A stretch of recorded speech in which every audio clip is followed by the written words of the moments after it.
Well, hello, everyone, and welcome to the Gambling Parlor and the NFL Contest Show here on Dead Money Sports on YouTube. I'm your host, Jesse Flynn, and it is the Circa Millions line release show and the Thursday Night Football watch party. Oh, and we already have some scoring in this game as the San Francisco 49ers, who were plus 8.5 on the spread for the contest and in real life before this game started, already scored a touchdown or up 7-0 and just sacked Matthew Stafford to put them in a either I think it's third and long, second and long. But yeah, we've got some action already in this game. Now, I was on X earlier saying that I expected the 49ers to be able to run the ball, have success, but it looked like they were throwing the ball pretty good on that first drive. And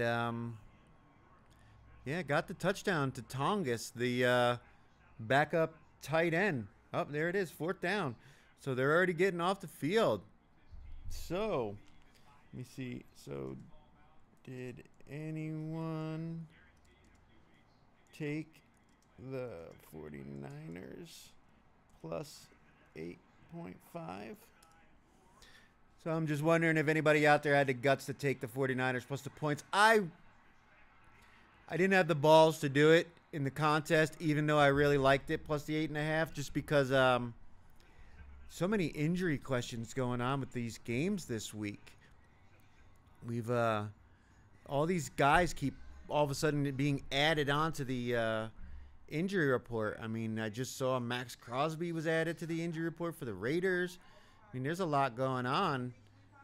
Early in the week, we've got guys for like Cleveland, Minnesota, all these games this week that are all of a sudden being added to the injury report. Michael Pittman for the Colts. I mean, I don't know if you can hear that. The Blue Jays outside my house are screaming because they're wanting to get fed. Knock it off. I live in South Lake Tahoe, very close to the lake, on the third floor, and my balcony. I got big trees outside, and I have plants out there, and I feed the birds and the squirrels, and it's amazing these Blue Jays we have here. They can be pretty aggressive if you don't feed them. Like my neighbor also gives them peanuts, and they'll knock on her sliding glass door if she doesn't have the peanuts out there. It's amazing that they get that aggressive. They tear up my planters if I don't put like food out there for them. So I gotta watch it with my plants. I just brought the pepper plants in, but so we've got some action. We've got the lines for this week's Circa Millions, but before we get into that, let's go ahead and look at last week's results from some of these contests. So for Survivor, let me go to this. We'll talk about Survivor first, and so you can talk about it real quickly. Week 4, I think it was 1,400 overall eliminations, with the Chargers and the Packers being the two that were the most prominent in this week's eliminations, with one at 784, one at 478. So, I mean, even though we haven't had the big bloodbath type of day, a third of the contest has already been eliminated. We started out with 18,600. We're down to 12,400. So basically 6,200 entries have already been eliminated, and we haven't had that big loser. But it's getting interesting. Hearing a lot this week that Arizona is going to be the number one selection, but that could get a little squirrely as we get into the picks. Now in the what do we got here? This is the Grandissimo, the $100,000 buy-in winner takes all Survivor contest. Last week we did have 3 eliminations, so they're down to 55 from the original 69 entries. 6.9 million to the winner. And so yeah, we've already got it down to 58. I mean, it's a lot of money to invest in a contest entry, $100,000. Now in the Circa Millions contest, our contest, the first quarter is completed. The now I made a mistake last time saying that it was first, second, and third. There's actually first through fifth now. They added 2 spots. I think it was either last year or this year that they added first through fifth in the quarterly prizes. So with 4 entries, they combine first through fourths winning amounts and divide that up evenly. So the 4 entries, champ number 2, odd couple, or champ, his second entry, odd couple, scrim 67, and Wrenchy all went 17 and 3. 2 of them, scrim and champ, had to go 5-0, while odd couple and Wrenchy went 4-1 to make it. They're each going to get $66,250 apiece. Not bad. Not bad for 4 weeks' work. Now you deduct what they're probably going to have to pay in taxes, about 12 grand, give or take. So we're calling it, I'd call it 54. They're probably going to end up with $54,000 when it's all said and done. Not too bad for 4 weeks' work. Now there was 13 people tied at 16 and 4, including the person who was leading last week. He is the one. He was at 14 and 1 last week, ended up going 2 and 3, and missed out on this big payday by a single point. Just brutal. But each one of these entries here will get $769.25. So not the full entry fee for one entry, but pretty close to where you're almost playing with house money. I mean, for he is the one, the guy who led for 3 weeks, who was 14 and 1. It's just a brutal way to finish week 4, going from potentially getting 60 grand to getting less than 1,000. But I mean, that's just the way this contest works. I know I missed out on the final money by half a point one year. First quarter booby prize in Circa 3, there was only 50 paid positions. Now it's 100.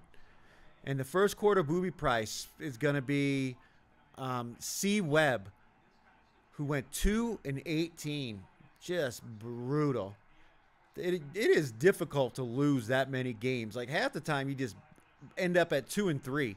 You fall into 2 wins, 3 losses, no matter what games you pick. Oh, did they stop him? Yeah, just short. 4th down at the 49-yard line. San Francisco's got to go for it here. You're on the road. You're playing a division opponent. You're down a bunch of players. You got to go for it here. They got to go. They're going for it too. They're bringing in the beef. There's Jaworski, the fullback, bringing in the big bodies. But so congratulations to these 4 for winning the first quarter. Now we're on to the second quarter, which is 5 weeks. All right. McCorkle Jones with the quarterback sneak on 4th and inches, and he gets the first down. San Francisco keeps possession of the ball. Okay, now we can move on to the week 5. And we've got the lines for this week. Of course, the game we're watching right now, San Francisco plus 8.5. I mean, I just thought that was just a ridiculous line. I mean, I know they were missing some guys, but I mean, damn. I mean, the Rams were, I had the Rams last week, and the Rams, they should have lost that game. If not for 2 plays, the dropped ball and the holding penalty on Jonathan Taylor's touchdown, that's a totally different outcome. And then what's the spread? Even with all these injuries for San Francisco, what's the spread? 3.5. They probably give the Rams 3.5 at home. So I just thought it was a ridiculous line. But again, with all the injury questions in the other games, and we've got buys this week, so a bunch of teams are not 4 teams aren't playing this week, so we've got less games to choose from than we did last week. Here we go, 2nd and 1. Oh, and he did not get it. Brian Robinson Jr. did not get the first down on 2nd and 1. He got stuffed right at the line. Next up, we've got the Vikings and the Browns. Man, the Vikings' offensive line injuries are just horrendous right now. And with the Browns, I mean, they've got the great pass rush with Garrett and Malik Collins. They're really playing well. I just saw, I think, either Delpit or Ward is on the injury report now. So what are we going to get with this team? Uh-oh. Oh, use check didn't. No, that's what it is. Use check. All right, you went for it on 4th and 1 last time. You got to go for it again.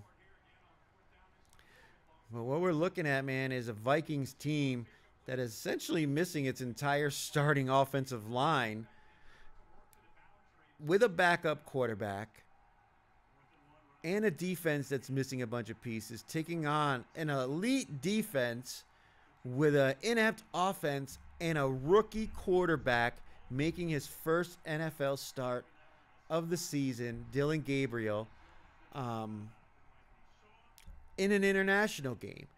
I mean, this thing has just got so many question marks all over it. From the injuries on the Vikings to them having stayed in Europe for 2 games. So they just went from Dublin to London, which is I think it's like an 8-hour drive. Or not even 8 hours, but it's not that long of a drive. It's like 5 hours. So it was like a road trip for them. Meanwhile, the Browns flying out to London from Cleveland, and they've got a rookie quarterback trying to prepare while they've got all these obligations outside of practice to meet for the international game, for all this PR that the NFL is going to want them to do. I mean, it's just a lot on this kid's plate. And it's not like they've got some great offense surrounding him. I mean, this Judkins kid is... Here we go. Did he get it? Yeah, he did. Barely. Barely, but he got it. Another first down for the 49ers on the ground on 4th and 1. Brian Robinson Jr. again with the first down this time by about a half a yard. Quid Junkins, they've looked good running the ball. Does Dylan Gabriel give them more mobility? I don't know. I mean, I was on Jackson Dart last week against the Chargers, but that was at home with offensive players like Neighbors. Here we go. Another flip back to the running back, to the wide receiver, back to the quarterback. And then he threw it to McCaffrey, and McCaffrey just got dragged down by a horse collar. The guy's hand was definitely inside of his pads, but they didn't throw a flag. But San Francisco on the move again. A little razzle-dazzle. Yeah, the entire offensive line just meandered out there where McCaffrey was. He was the primary. Yeah, that's maybe. I don't know. It was close. It was close on the horse collar, so better that they didn't call it if it wasn't egregious. All right, Brian Robinson again. 5-yard gain. And another first down for the 49ers.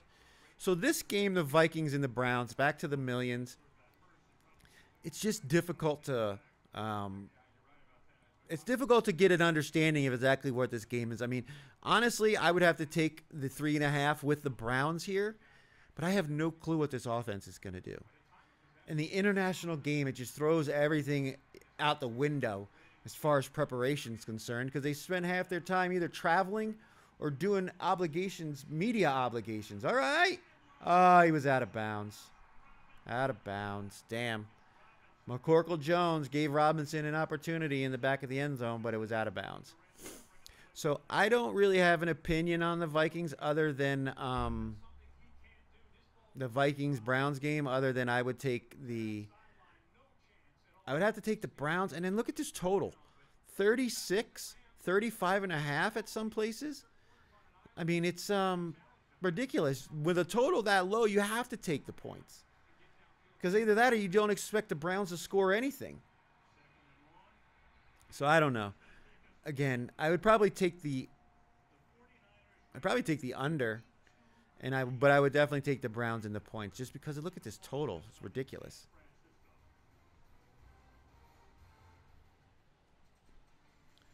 Next up, Dolphins and Panthers. Again, Dolphins got it done for us last week. They were our 5th pick, the final leg of our Circa card and the parlay that we had going on, the Circa card parlay, which was basically 24-1, which is an awesome come up. But again, they lost Tyreek Hill, which is brutal because he really makes their offense click. Because, you know, the defense has to respect his speed and the over-the-top throws. You know, they can't stay down and, like, try to play Achane for a lot of these wide receiver passes because he's definitely leads the league running backs in targets and receptions, I think. Definitely targets for sure. And then you've got the Panthers, who got their asses kicked by the Patriots, but they actually were not that bad offensively. It was the special teams, the kick returning. One was taken back for a touchdown. One was essentially led to another touchdown. So call it 14 points off of the kick returning last week. And now the Panthers are at home getting points. But now Chuba Hubbard's on the injury report. And I don't like that because what we saw from the Jets last week is you can run the ball on these Dolphins because they ran it all over them. The only thing that hurt the Jets was penalties. They kept shooting themselves in the foot with these penalties at the wrong time. And then Fields getting loose with the ball, trying to scramble around and make plays and shit.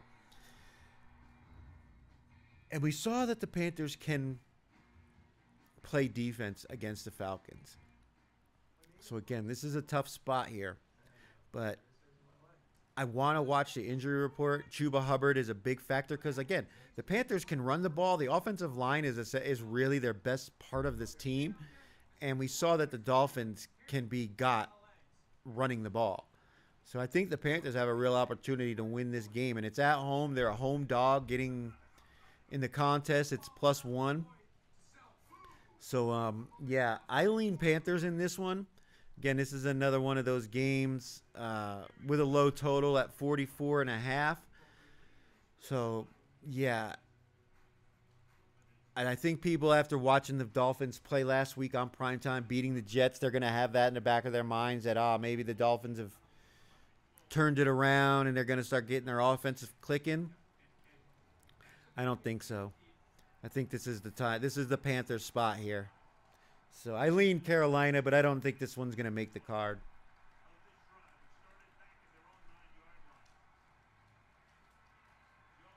Ooh, nice back shoulder throw to Robinson and another first down on 3rd and 9. 49ers are putting it on the Rams. Damn. Who saw this coming? I didn't see this coming. Next up, we've got Cowboys and Jets. And Jets, you know, what can you say about them? They really hurt themselves. There we go. Christian McCaffrey down to the 1.5 yard line. What do you say about the Jets? They kept hurting themselves with penalties last weekend, but now they lost Allen, one of their running backs, who was actually contributing, given the power back role to him because Breece Hall is not really the power back. He's more of a receiver, scat back, guy that can run around the outside because he's fast. Here we go. McCorkle out to McCaffrey. Touchdown, 49ers. Wow. We've got an upset in the making, folks. I don't know how many people would have chosen the Rams tonight in Survivor, but there's going to be some nervous people right now because I'm sure a lot of people were predicting the Rams to handle 49ers pretty easily at home. Now they're down, barring the extra point, 14-0.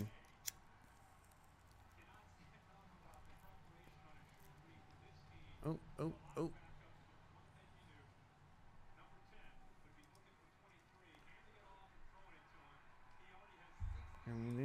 14-0. Wow.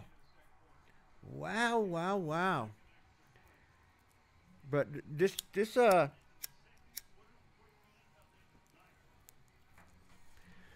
Cowboys-Jets game, I've been hearing a lot of people in the media, in this sports betting arena where, people talk about sports betting. They're on the Jets. And they're talking about the Cowboys, maybe being a little tired because they played Sunday night overtime against the Packers. It was 40-40. Their defense is just beginning up points left and right. But one of the things that they were talking about with the Jets and Justin Fields in particular is that over his career, Justin Fields is 0-25 when teams score more than 20 points in a game. So we've seen this Cowboys offense is able to score. And the Jets defense, their defensive backs are not the type of defensive backs that are they don't intercept the ball. I still don't think they have an interception. I don't think Tua threw one, so they still don't have an interception on the season. And it concerns me when I keep hearing everybody talking about how the Jets are the right side. But I think that the Cowboys are going to be able to score points on this defense. And if the Jets offense can't match the Cowboys offense, Justin Fields 0-25 when his team scores more than 20. The Cowboys are averaging well over that. So, I don't know. I originally leaned the Jets. But that 0-25 stat for Justin Fields has me thinking that maybe the Cowboys are the right side, and all this talk about them coming off the overtime game being tired. The Jets played Monday night in Miami. Now they had to go back home, and they're playing at home. Dak Prescott's been playing pretty good.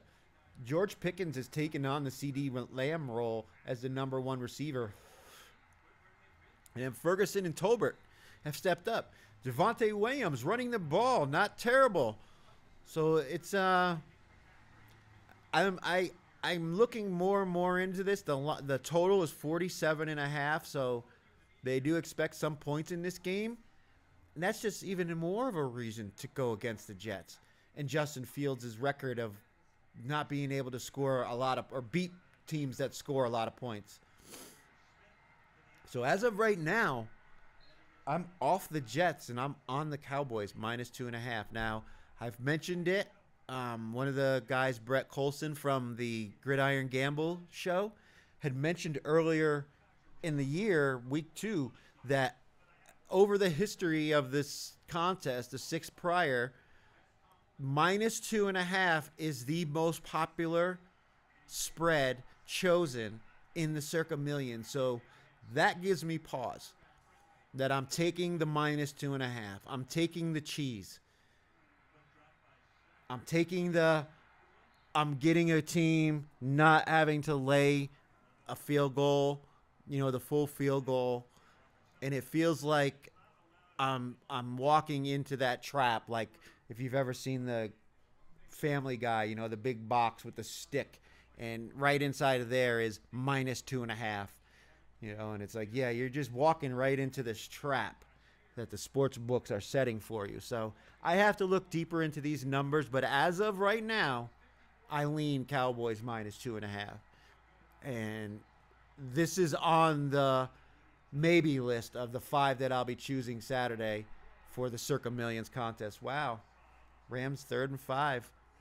And I'll be hosting that show Saturday starting at 6 p.m. And this weekend we've got the there's actually 3 pretty good football games that we'll be watching during the NFL's pick selection release show.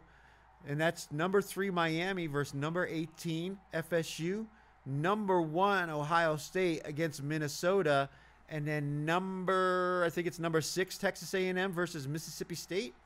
So 3 pretty good games to sweat especially the second half after we finished the Circa Millions show. Okay, first down to Nakua. First down to Nakua. I put out a poll on X with Puka Nakua because right now, mathematically, he's on pace to have more than 2,000 yards receiving, which has never been done. Calvin Johnson has the record. I think it's 1,964, somewhere around there. I know it's less than 2,000, but if he's the first receiver to break the 2,000-yard mark, could he win NFL MVP? Because I'm sure he'd be the offensive player of the year. But would he actually win the MVP?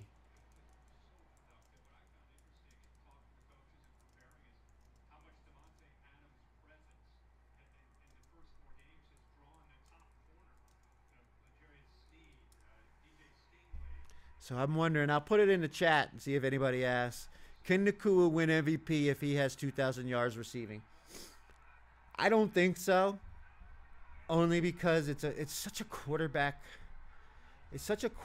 award. Unless if he has Triple Crown, because he's got to catch up on touchdowns because he's lacking. Adams seems to get all the TDs.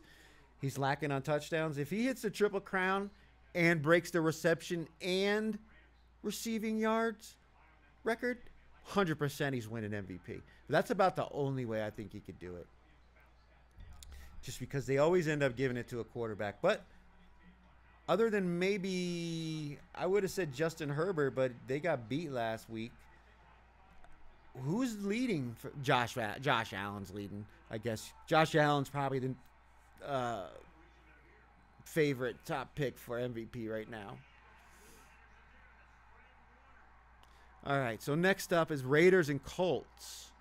Raiders coming off that tough home loss where they were, kicking the field goal to win and got blocked.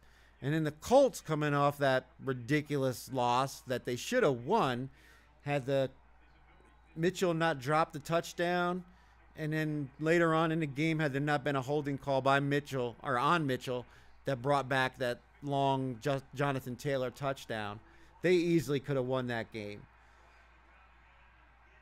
And now the Raiders have to travel back east to Indianapolis to that is Eastern time zone. It doesn't change until you get to Illinois.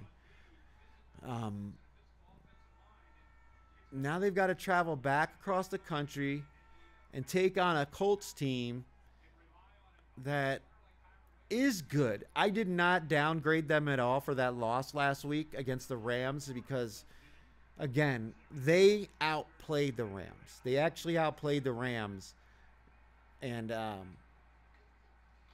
they were just unfortunate with some of the most ridiculous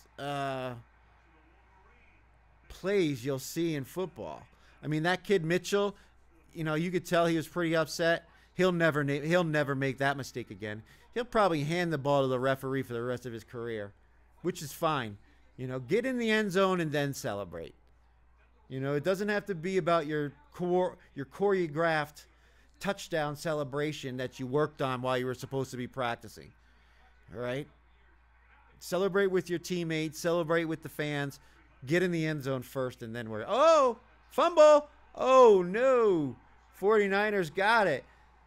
The Rams were running a pitch play to Corum, and Corum bobbled the ball. 49ers recover. Oh, boy. Look at this. 14-0, and the Rams have the ball the 49ers have the ball on LA's side of the field. Yeah, that was 100% on the running back. He didn't look the ball in. He was looking ahead, didn't watch the ball. I mean, Matthew Stafford did put a little flip on it, but you're supposed to catch that if you're the running back. But man, 49ers, I'm really wondering how many people picked the LA Rams this week, because I don't think the Rams are a holiday team. I don't think they play on the Thanksgiving or Christmas. So that means you can use them if you haven't already and not have to worry about saving them for the holidays. I'm saying at least 700 people will be on the Rams because of all the injuries that they had. You don't have to worry about the 8.5 in Survivor. You just have to worry about the them winning outright, and it is looking ugly right now. But so the Rams and the Colts. Back to this game. I know I'm drifting here.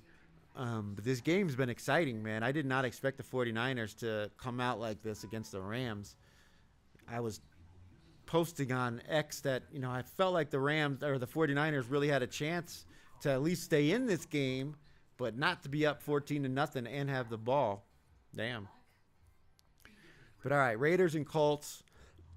Now Max Crosby's on the injury report, who's a guy who doesn't come off the field, that doesn't miss games. He's banged up. They lost their best offensive lineman, who I was listening to the NFL PFF show. They were talking about how Genti averages like double the yards when they run left, when the Raiders go to the left as opposed to the right. Now they just lost their left tackle, the guy who they're running behind that's getting them all their yards. The offensive line, other than that, has looked like shit. Now they're going up against a Colts team that doesn't put pressure on the quarterback. But what do they do? Well, stop the run. Grover Stewart, Kwity Paye, DeForest Buckner, these guys are run stuffers. And they can put pressure on the quarterback, and Geno Smith has not been great. Brock Bowers is on the injury report now, and I don't think he's going to play. I actually have him on my fantasy team, and I'm looking for a replacement because my other guy is Loveland from Chicago, and he's hurt, and he hasn't done shit all year. Cole Kmet's been their number one so far. So the Raiders are looking thin. Got to watch these injuries for the Raiders. Geno Smith has not looked good. The offensive line has not looked good. And now you've got a Colts team coming off a game in which they should have won. They're going to be inspired, I would say, by their coaching staff this week in practice, not to make any of those mistakes like they did last game. Now, Xavier Howard, I think he only played the one game. He came in, he got toasted last week. He was getting burned last week, so I'm not surprised that he retired.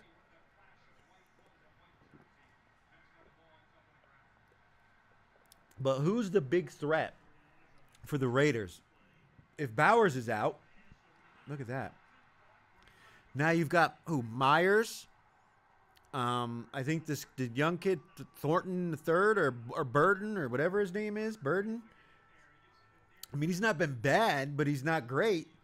He's a rookie. I think Shane Steichen's defense is going to put pressure on Geno and have him making mistakes, and I think they're just going to run the ball. Now, Pittman is on the injury report for the Colts. Alex Pierce is supposed to be back, but Pittman just went on today. This could just be a rest thing because if they're going to arrest a guy, they'll say that there's an injury, so because they have to do that for the NFL, so that we get a proper point spread. They need to have an official injury report. My favorite football movie, The Last Boy Scout, when he says that in the movie, why do you think they have a fucking injury report? It's so the gamblers can have an accurate spread. And it's right. It's the absolute truth. There is no other reason for the NFL, for teams to have to reveal injuries to their opponents and to the world other than them getting an accurate point spread. So, and that movie came out well before sports betting was legal anywhere but Vegas. That's what the movie's about. The Last Boy Scout was them trying to get sports betting legalized. So I like the Colts in this game right now, but the 7 is kind of worrying. It was 6.5 earlier in the week. I mean, you can still get 6.5s at some places. I'm seeing one at FanDuel. That's the best one. Most of them are 6.5, at 7 though. But to move from 6.5 to 7, that means there's money coming in on the Colts. And I really think this is the week in the sports handicapping when the teams that win are going to cover. And so if you think the Colts are going to win, which I think the Colts are going to win, then I have to believe that they're going to cover the spread. Because it's what do we get, like one or two a week teams that don't cover but or cover the spread but don't win the game? They're punting. That was a lost opportunity by the 49ers. Wow. I thought they had it on the Rams side. It was actually on the 49ers side. They were actually in field goal range when they got that fumble. That was a drive killer and an over killer. So I am leaning Colts. Although the full 7, but that's also why. What's more difficult? Because this, I said it last week, and I truly believe it. When it comes to handicapping, and particularly when it comes to football in the NFL, half of this is human psychology, and half of it is the actual numbers.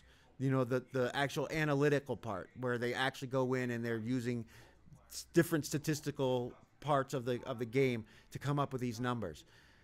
They understand human psychology. They track the betting patterns. They get that if you give a team this many points, more likely than not, bettors are going to take the plus money side, because it's easier to say to yourself, well, the Raiders may not win, but they'll stay within the number, than it is to say that the Colts are going to win and they're going to win by more than a touchdown. Essentially saying they're going to win by double digits. They're going to win by, I would say, at least 10.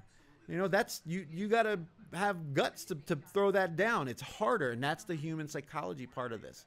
So when you see these numbers like that, don't get scared off by the big number, because at the end of the day, teams that win cover spreads.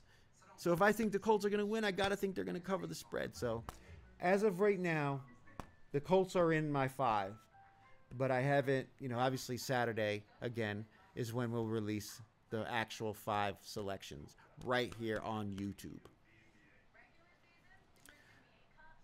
This has been a great game between San Francisco and L.A. I'm wondering... There's a few different apps and different people on X that are all about the Survivor Atlas and things like that, and they have their predictions on which teams will be the most popular each week. And I'm just wondering if the Rams were in their top 5 that they're predicting to be used this week. Because I'll tell you what, there's going to be some very anxious people right now out there. Okay, here we go. Survivor Atlas projects 23% of people are on the Rams in Circa Survivor. That's true. That's 2,800 plus are sweating right now. I believe it.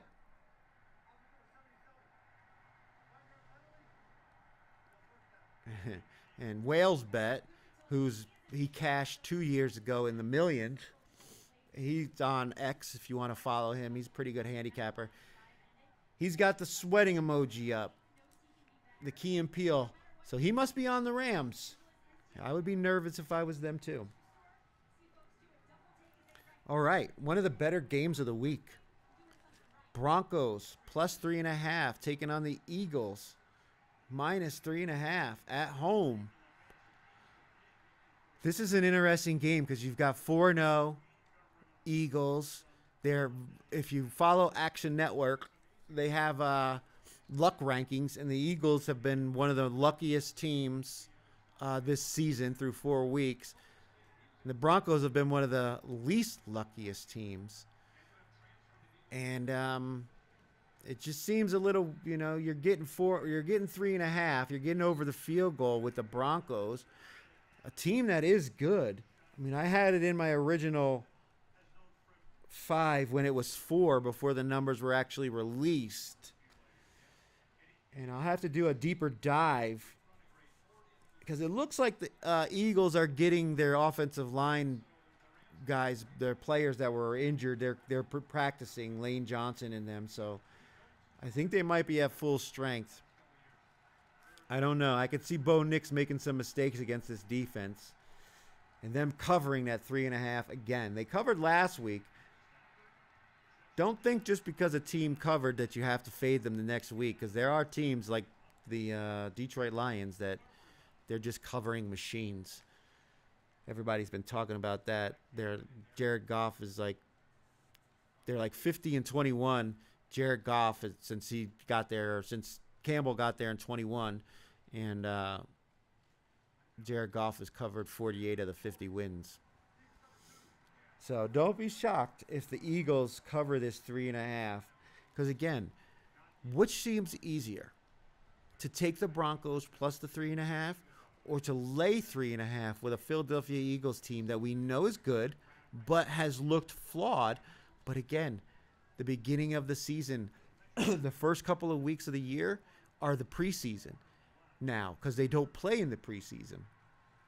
And they got new coordinators this year, so there's a lot going on internally with that team in Philadelphia.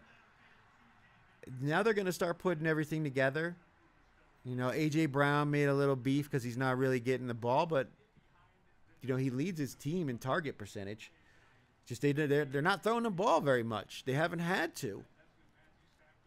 But now they're getting back some pieces on offense.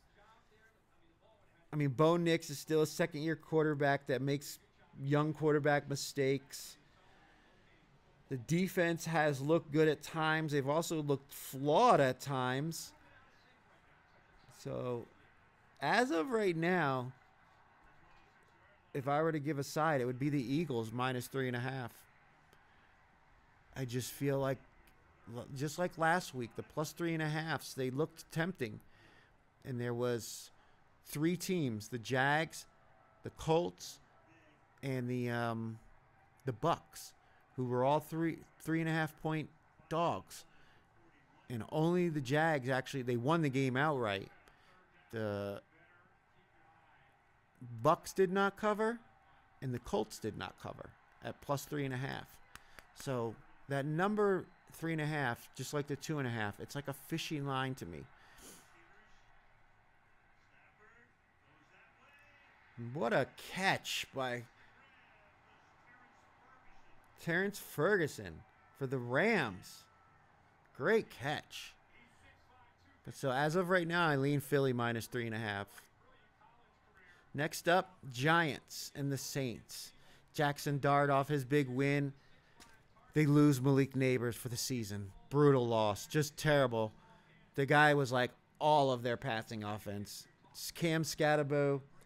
I mean, it's fun to watch him run, but he's no Mike Allstott. You know what I mean? He's not that bruiser of a back. Although he runs hard, he gets tackled. He's not big on breaking a lot of tackles. And then the Saints.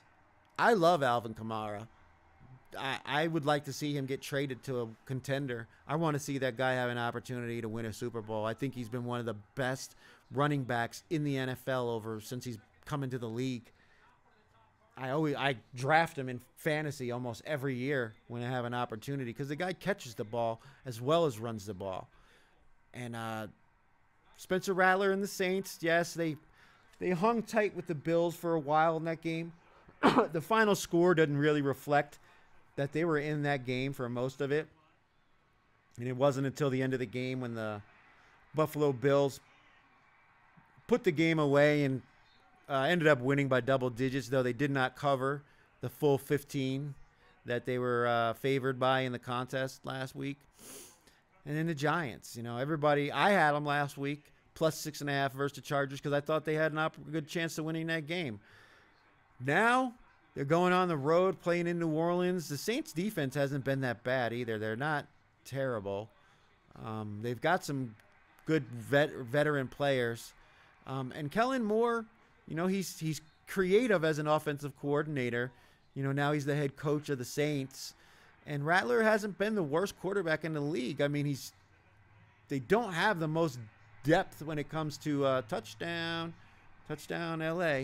they don't have the best depth when it comes to their wide receiver group, but they're making do with what they have, and I really think the Saints have a good chance of winning this game outright.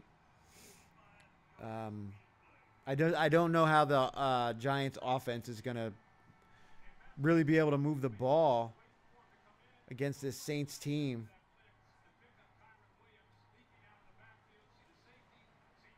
And I think they were really inspired last week with getting Jackson Dart on the field. They were at home. The crowd was on their side. So there was a lot of advantages that they won't have this week. So as of right now, I lean Saints minus the 2. And this line flipped big time because before on Sunday, I liked it. It was New Orleans plus 2.5. So they were getting 2.5 points at home. And then with the injury news for the Giants, the money's been coming in hard and heavy on New Orleans for it to move all the way from plus 2.5 to minus 2.5 or minus 2. Yeah, so I lean New Orleans, and I'm considering putting this in the top 5. Texans, Ravens. Is Lamar Jackson going to play? They say yes, no. He's not practicing. He's got a bum hamstring. Their defense is decimated by injuries. Texans' offense still has not looked great. I mean, they were still getting sacks for the Titans, or getting sacked by the Titans last week. It's just their defense was so much better than the Titans' offense that game got out of hand. But for the longest time, it was 6-0. They kicked 2 field goals, I think, in the first half. You know, it was like, damn, man, are you guys ever going to score a touchdown or what? So I don't know about this Texans team, even against the Ravens. But we have obviously the number has dropped dramatically from what it opened up as. I believe it was 10. Well, it says 7.5. But I think it went up, then went back down.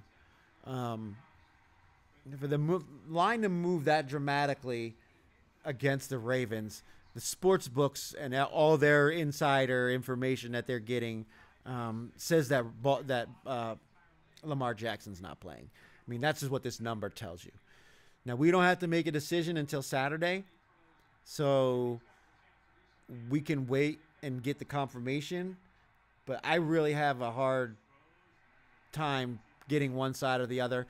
I'm 1-2. I've had the Ravens 3 times out of the 4 weeks. I'm 1-2 with Baltimore right now, overall this season. So my read on Baltimore hasn't been the greatest. I'm 0-1 with Houston. So both teams, I haven't had a good feel for either one of them. So this is a tough side. There's just not enough information out there for me. But if they have Cooper Rush, let's just say Cooper Rush does play. Cooper Rush runs a traditional offense. He did it in Dallas. He's not the worst backup quarterback in the league. He is capable. And you've got Derrick Henry. I mean, you've still got your guys, even if Lamar's not there. It's just the defense for Houston's pretty good. But the offense is bad. But now, who else is out? Kyle Hamilton's out for Baltimore. He hasn't been practicing. So what you're going to get on defense for Baltimore, who knows? They are at home, so you do have that advantage on your side. Texans playing outdoors, early start. I mean, there's a lot of things. I think last year the Texans played every single game in the early window. They didn't have any other games outside of that window. So this year, them having to move, well, this one's the early window too, but they've had to change starting times. And now they're on the road against Baltimore. So I could see this game going either way. I have no feel for it. So I don't have an opinion either way. The total's 40.5. I would take the over. Only because I think there could be some non-offensive touchdowns in this game. We could see some interceptions by the Texans, and we could certainly see some special teams plays by the Ravens. leading to points. So I don't have an opinion on the side, but I would take the over 40.5. Titans and Cardinals. Boy. Here we go. Now, you can get 8.5s out there, Titans plus 8.5, but in the contest, they made it 7.5. And for those who don't know, when the Circa Millions puts out the lines on Thursday, normally if the line doesn't match what their market number is, that's because the Circa line number is where they're predicting it to be at closing. So, like, if you like the Cardinals, and then you need to wait until you can get it at 7.5, not the 8.5. But if you like the Titans, you need to go out there and look for that 8.5 now, because it's probably going to be 7.5 by Sunday. Uh-oh, here we go. Nice. Old McCorkle Jones out here slinging it, trying to get some points on the board for the 49ers before halftime. They're inside the 2-minute warning now, so. But that was a nice pass by Jones. But so I have no opinion. Or no, we're on the Titans-Cardinals. The offense for the Titans has not looked good. Has not looked good. But the Cardinals' defense is not some great defense right now. And the Titans have actually played some halfway decent teams.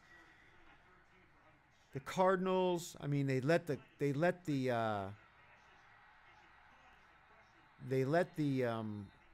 Carolina Panthers back in that game at home when they got within the number. I mean, they were down big to Seattle before they pulled off that comeback at the end of that game on Thursday night. Now they have had extra time to prepare. But this number's too big. The 7.5 I don't like. I don't like it. I wish it was 8.5. If it was 8.5, but I wrote in my notes, Tennessee has been horrendous at covering spreads over the last couple of years. Like, they are really, really bad. They had it on the Action Network. I mean, it's like historically bad that the Titans haven't been covering the spread. So I think this is just a complete stay away from me. Again, total teetering around 42. I would take the under in this one. That was where I would lean. Because Tennessee's offense, I don't know how much points they're going to put up. And the Cardinals aren't world beaters when it comes to scoring either. I mean, I think they only had 7 points until the fourth quarter against Seattle when they just started getting penalties and making plays with their, scrambling around Kyler Murray. So, yeah, I would take the under. I mean, if it's 42, the total's 42, and I think it's going to go under 42, I would have to take the points with the Titans. So if you want a contest play, because nobody's going to be on Tennessee. Nobody's going to be on Tennessee.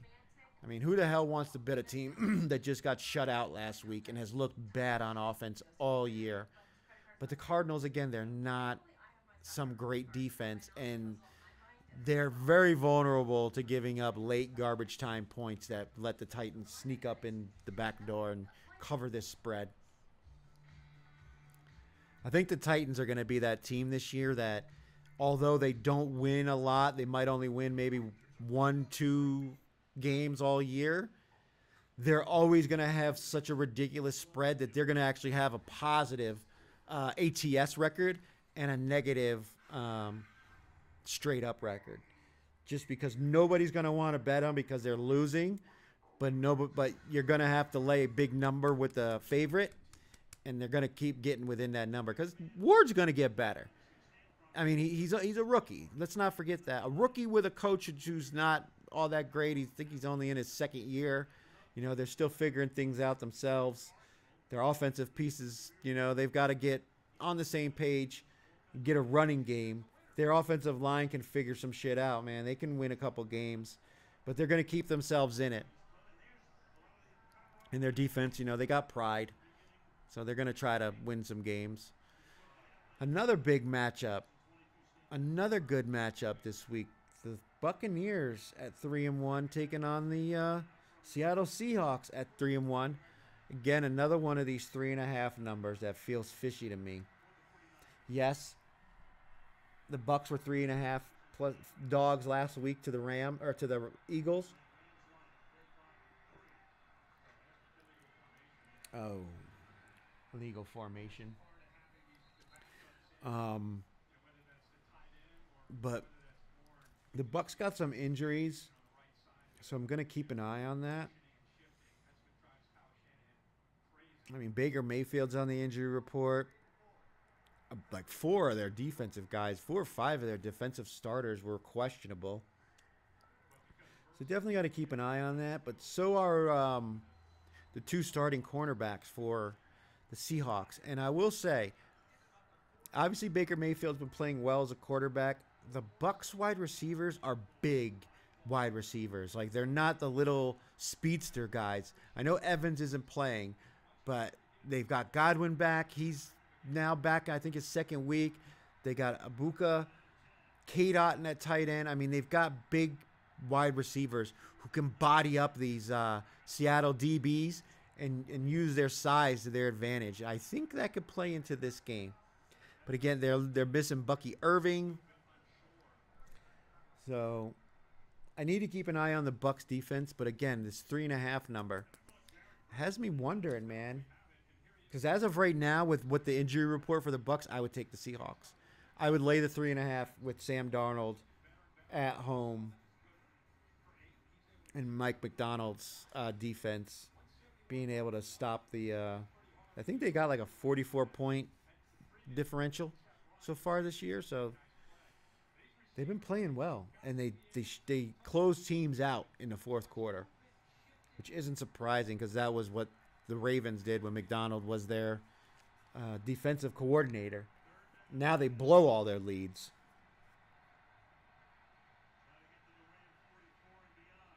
Oh, they got the first down. 49ers with the first down. 3rd and long. Wow. Tight end Tongues.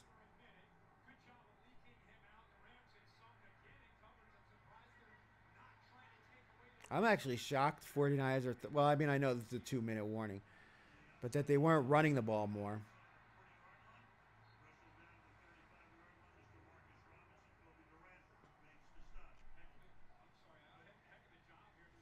But so as of right now, with that, the way everything looks, if nothing really changes too much, again, I got to go with the Seahawks here.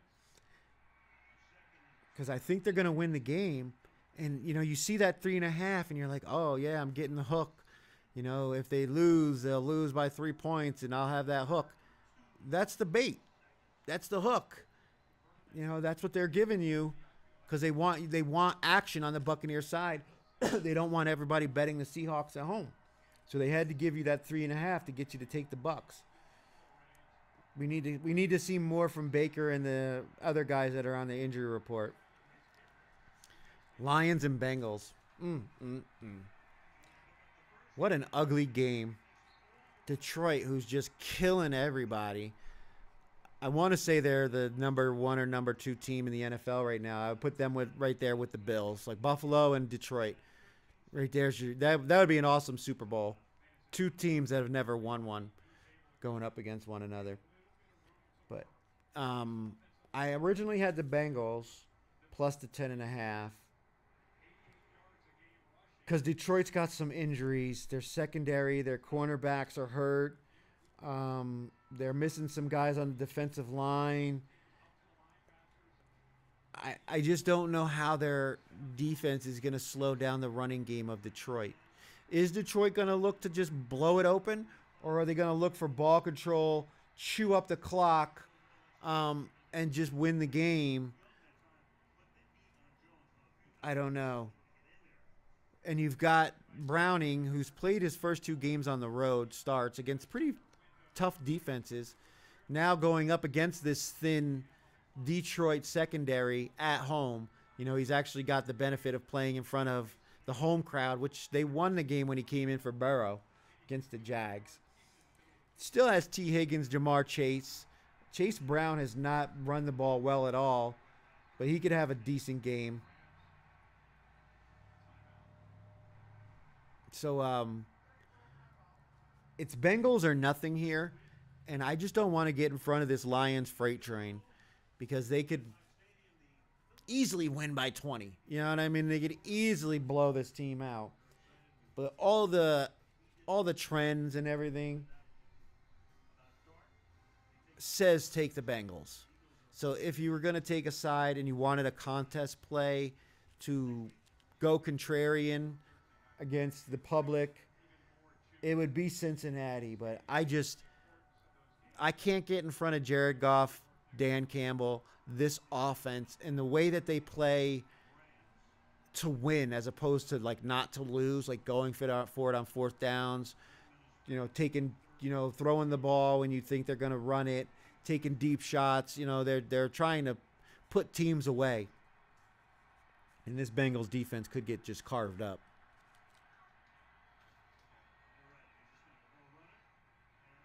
Better go down. All right, there we go. 49ers lining up for a field goal with 2 seconds to go. An opportunity to put some more points on the board before halftime. But so, I want nothing to do with this Bengals Lions side. Although, like I said, I would take the Bengals. Commanders and Chargers. Commanders are getting back Jaden Daniels, but they're missing McLaurin. Deebo Samuel's on the injury report, but he did travel with the team to L.A. We've got some other defensive injuries, but they're traveling with the team. And you've got the Chargers at home off of that loss to New York. Another one of those 2.5 lines that are so popular with everybody. And it's good.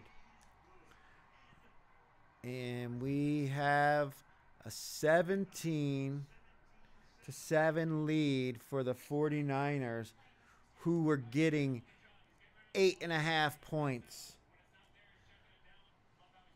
before this game started. And they're up by 10 at half. Who saw this one coming? Like I said, did anybody out there take the the 49ers plus the 8.5? Because you are a smart person right now. So the Chargers and the Commanders, this game has the fishy 2.5 line again. Everything in my body says take the Chargers, though their offensive line has struggled. Now, if you look at it, the betting market, almost everybody has 3. You're seeing some 2.5s out there, but I think they're all going to go to 3. The line is anywhere from 46.5 to 47.5. The Commanders have not been playing as well as their record might indicate. And the Chargers have played very well. It was such a unusual game against the Giants. I mean, the interception by the defensive lineman that got returned back to within the 5-yard line, that they kicked a field goal on. Man, if he would have got that touchdown. They didn't score a touchdown on that play. My instincts say Chargers. And I know everybody, this could be popular, although the Chargers were the number 5 pick last week at minus 6.5, and they lost outright. So you might see some people maybe going in another direction because of last week's results. This is a tough game. And of course they give you that 2.5 line. Well played, lines makers.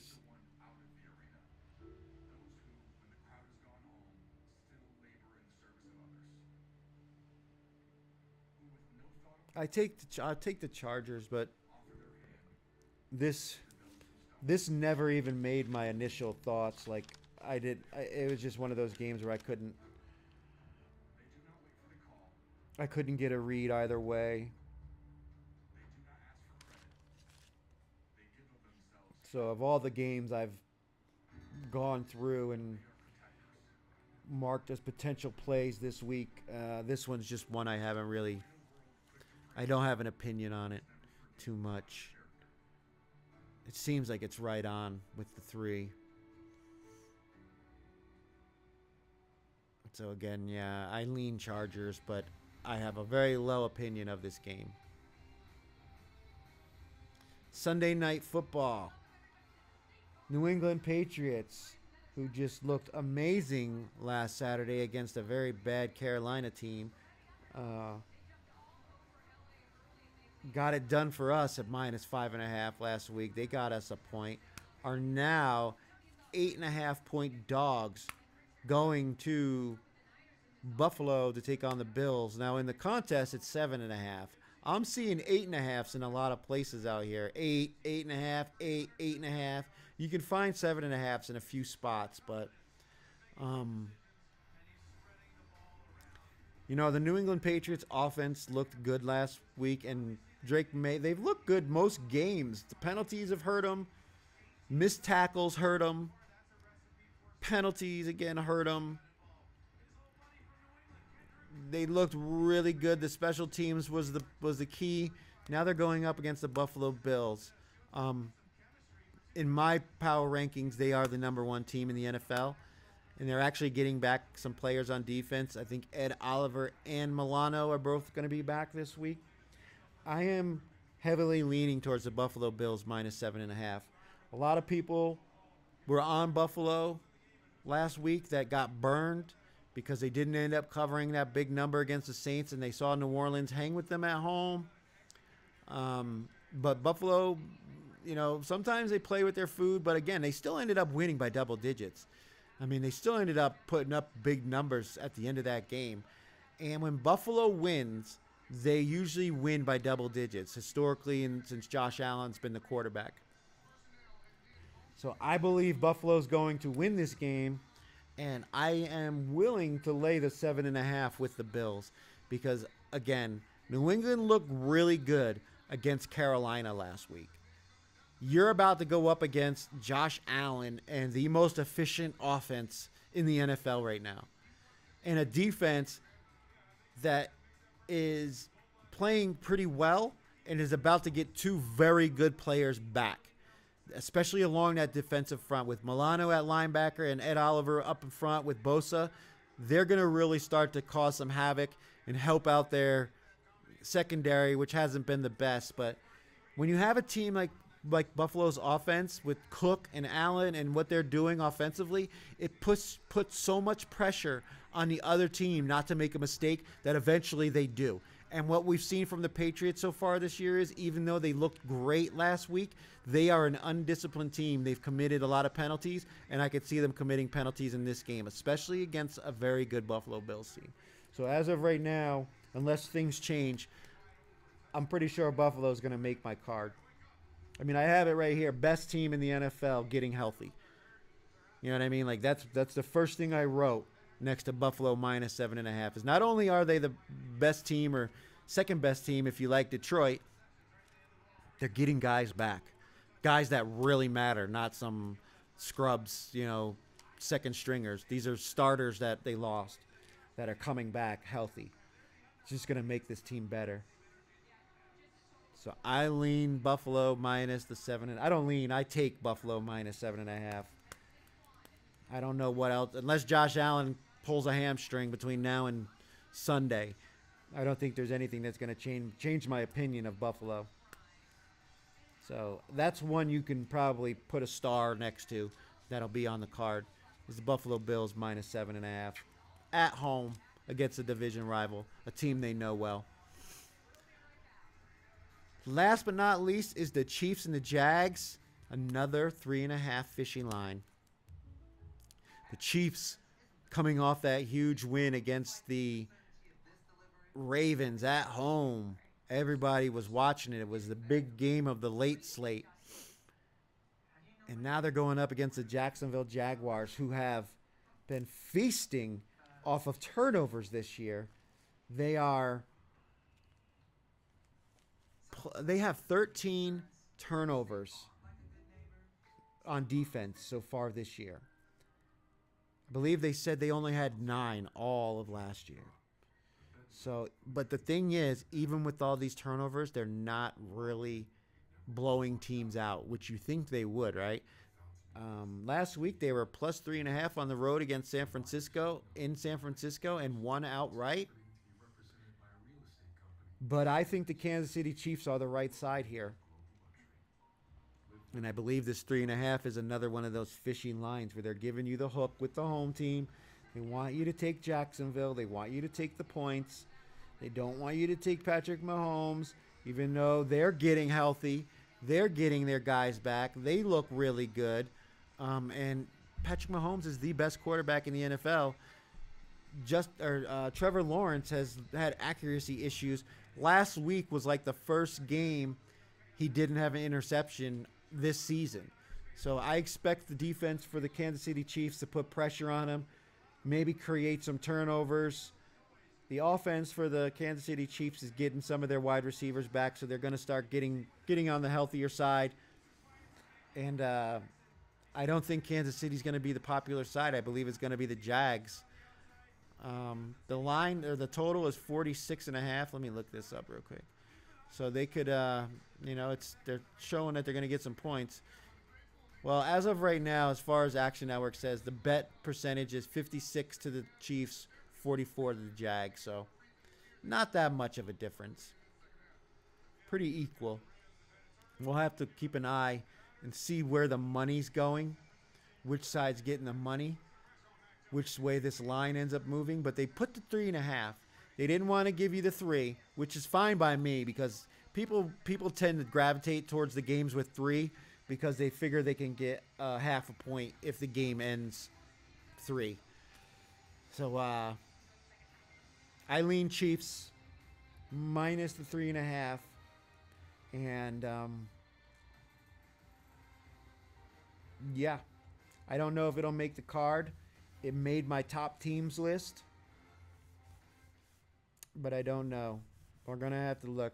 Again, we've got 4 teams on the bye.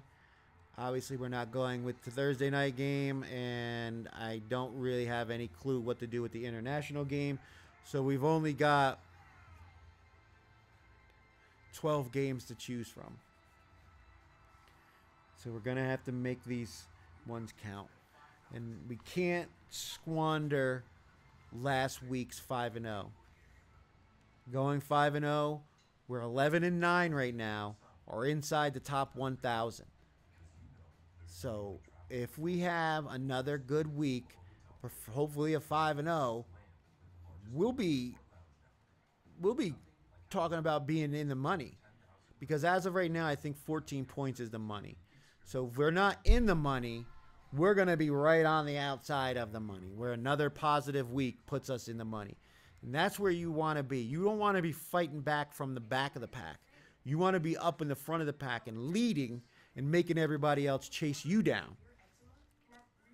You don't want to end up like that poor guy that went 14-1 through 3 weeks, then had one bad week, which he went 2-3. I mean, that's, it's not the worst thing.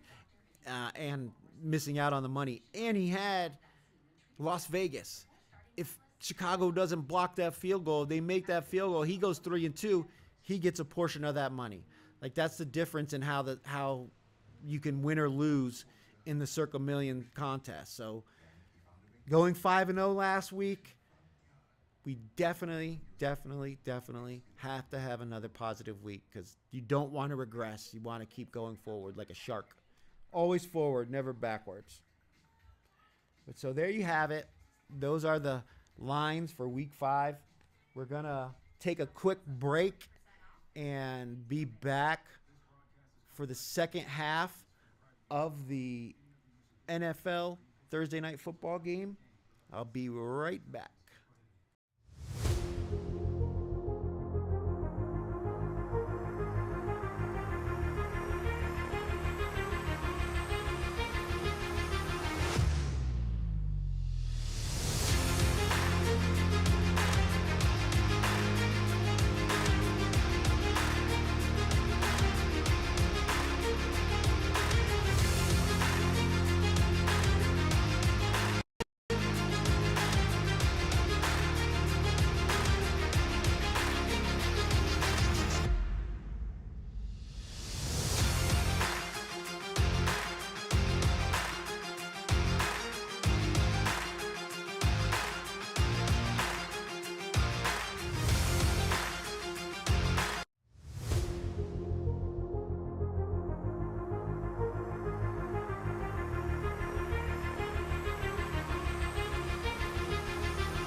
Well, hello everyone, and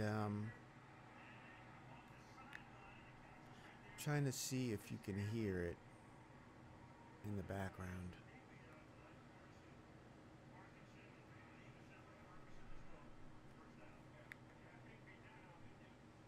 I don't think so. All right, so we're back for the second half.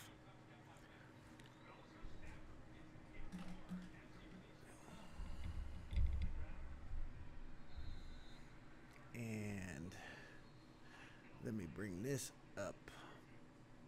Ooh, Yankees are winning 4-0. 4-0 over Boston. I wanted them to lose. Damn it.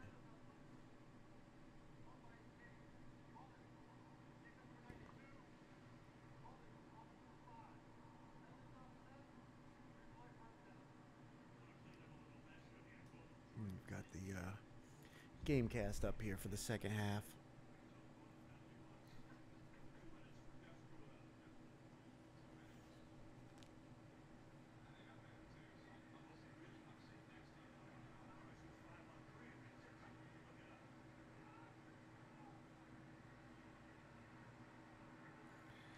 We've got Rams got the ball first to start the second half. Still down 17-7. As we discussed earlier,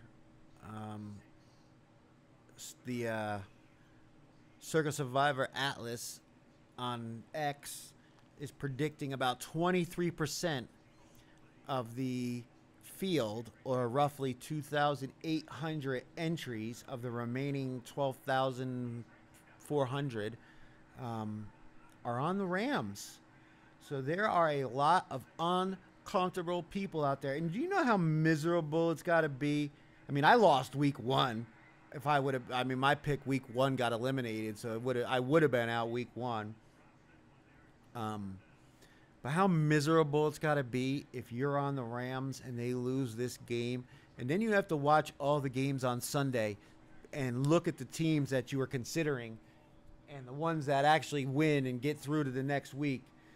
I mean, it's the Circa Million contest that I'm in a part of. The most you can win is $1 million. The Survivor contest, you could win $18.6 million. I mean, that is life-changing money. So to get knocked out on a Thursday night game when you pick the home team who's essentially fielding their practice squad is pretty miserable spot to be in. All right, Rams are lining up for a field goal here.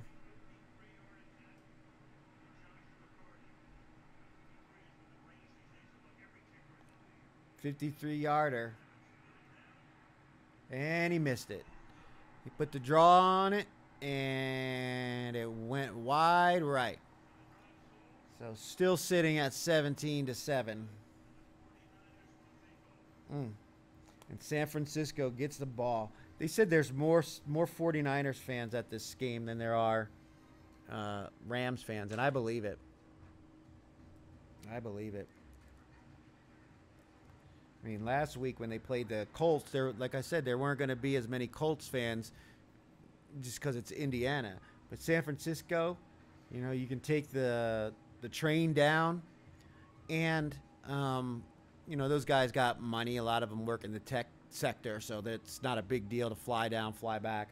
You can literally leave, in the morning, fly down, or even in the afternoon, take a cab from LAX to SoFi, go to the game, take a cab back, and fly back to San Francisco and be home by midnight.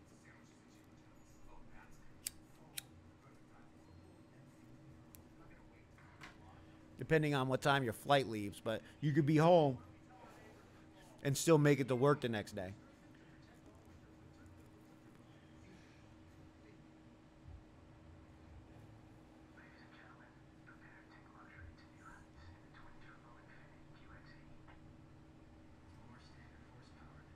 All right, give me 1 second.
All right, so we are back. 49ers got the ball after that missed field goal by LA. Still leading 17-7.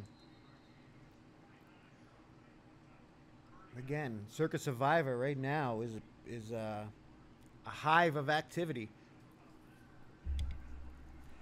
with people worried about this 49ers team pulling off the outright win. I'm kind of kicking myself that I didn't have the guts to go with the 8.5 for San Francisco, but I would have had to submit all 5 picks. That's why I didn't use the Thursday night game, because there's just so many injury questions out there. You want to try to use as much time as you can to gain as much information as you can, because I know I've submitted my picks early on Saturday because I had things to do and I didn't want to miss out. And then late in the afternoon, you get a notification that Adam Schefter's got something up on X, and some player that you were expecting to play all of a sudden isn't playing. And that could have been the difference in who you were going with in that game. So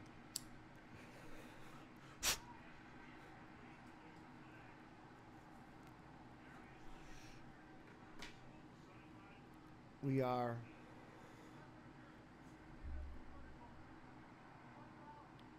pass interference against the Rams.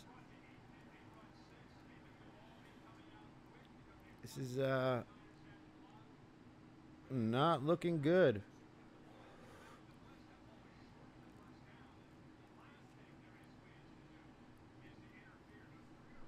That was kind of close, but he jumped over his back.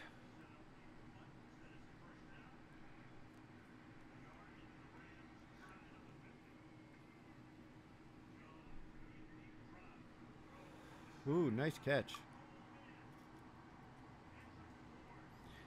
Uh-oh. Kendrick Bourne with another completion, but looked like Jones was holding his hand. Did he whack his hand on somebody's helmet? Looks like it. He got hit as he threw the ball. He was definitely holding his hand or his arm, and he got blasted.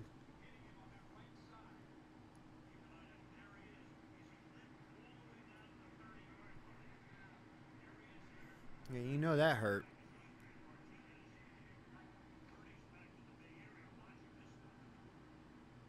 Another McCaffrey run.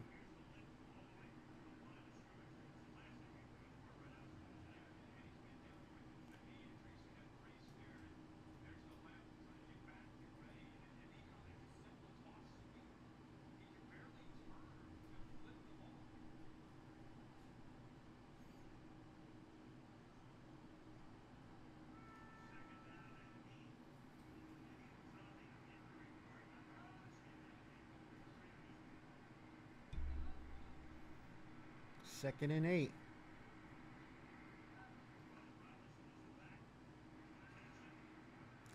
Brian Robinson with another run. I expected to see the whole repertoire of their running backs tonight. I thought there would be more running, but definitely going to be running the ball now that Jones is banged up. Well, give me 1 second.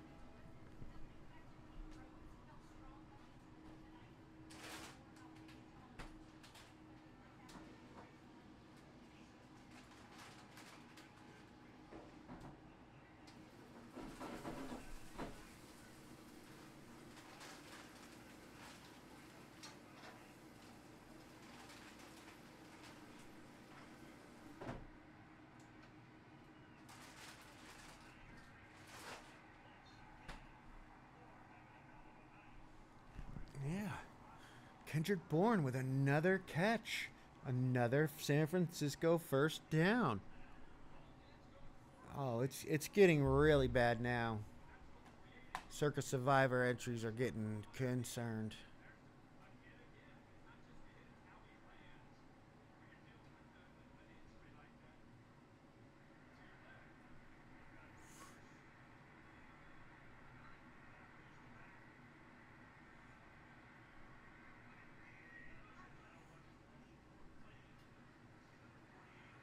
McCaffrey with the run. About 4 yards.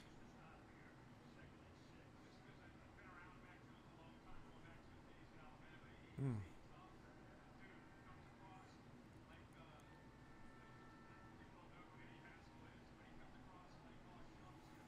right. 2nd and 6. Inside the 20. Got to put a touchdown on the board here. The last thing they want to do is... Oh. Did he get the first down? I don't know. That was close. Yeah, I think he did get it. Oh, you should have handed him the ball. I always say that these guys should hand the ball to the refs. They'll give him a better spot instead of making him bend down or go chase the ball. Yeah, he kind of floated that thing up there.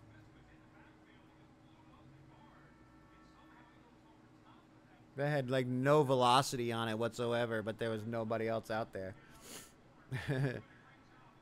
Here we go. Inside the 5-yard line now. This is there goes McCaffrey for all you touchdown bettors. Did they get a rushing touchdown last week? Because I don't think they've had any rushing touchdowns so far this year. If they didn't get one last week. The 49ers, that is, their offense has not. They didn't have a rushing touchdown going into last week.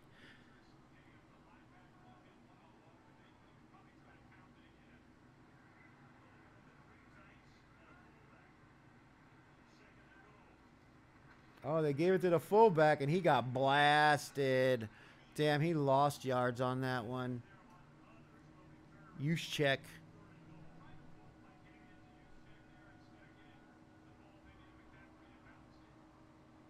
Damn, that was a great play by that defensive front for LA, because they are not the biggest defensive line. They're fast. They're really good against the pass, getting past these big guys.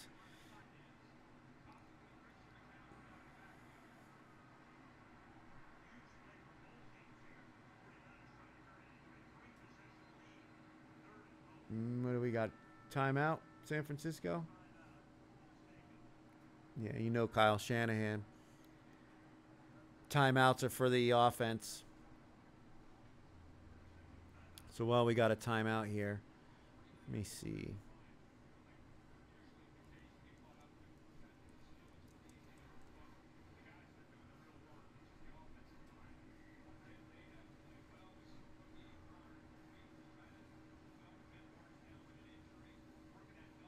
Yeah, we've got some over here on X under the Circuit Survivor hashtag. I'm sad. Doesn't feel good right now.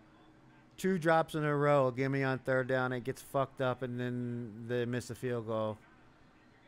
Grandissimo. Yeah, if you're on the Grandissimo for $100K on the Rams tonight, you are fucking very upset right now. Very, very upset. Here we go. Oh, man.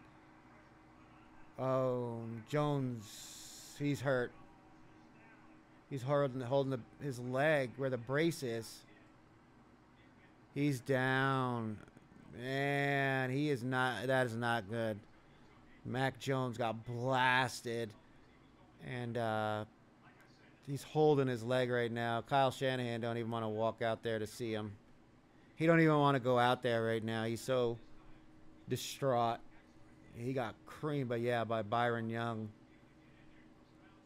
This is where they excelled. Look, he just chopped him. Oh, yeah.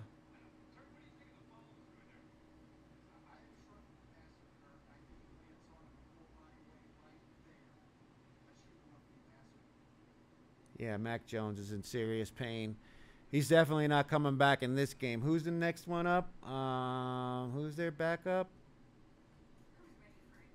I don't even know. Let me see.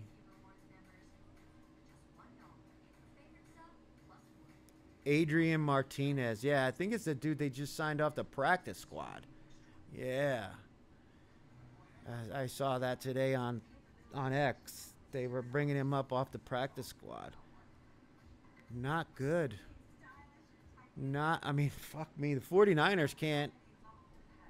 They can't catch a break with the injuries, man.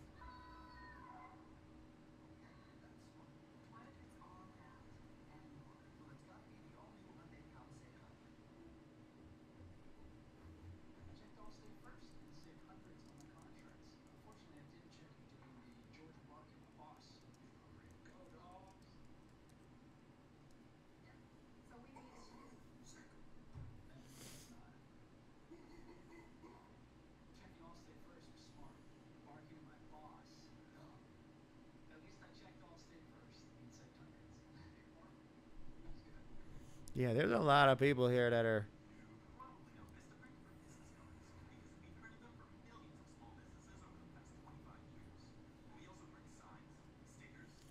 You got a lot of people who are mentioning that they. Look, I'm on Rams all entries. So this person's saying they got multiples, which normally is how it works. That you have multiple. If you have multiple entries, you're normally putting a bunch of them on the same team because that's the best option you have that week to progress in the Survivor contest. But it also comes back to bite you when you have a situation like this. Now it looks like the 49ers are going to have to kick a field goal with this being, I believe, fourth down. All right. Yeah. So 20-7, still in the third quarter. That's only 2 touchdowns, and they win by a point. So, well, Mac Jones. All right. Maybe not. Maybe he was. Was he cramping? He's eating something.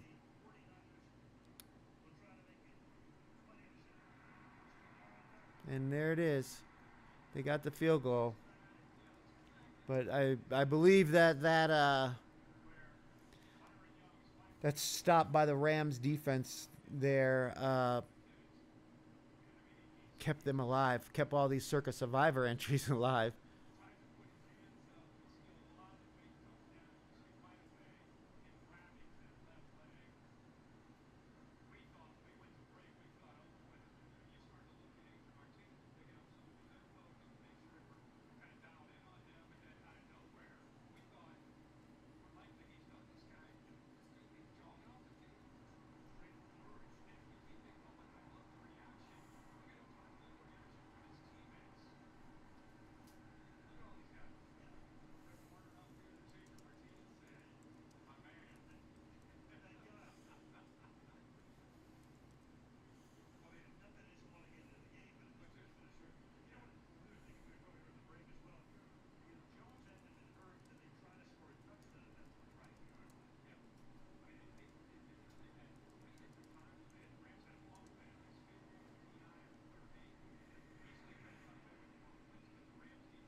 Mm.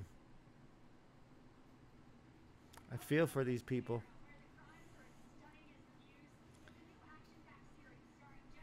I certainly wouldn't have. I wouldn't have predicted that the 49ers were going to win the game outright. But I certainly felt like they had an opportunity.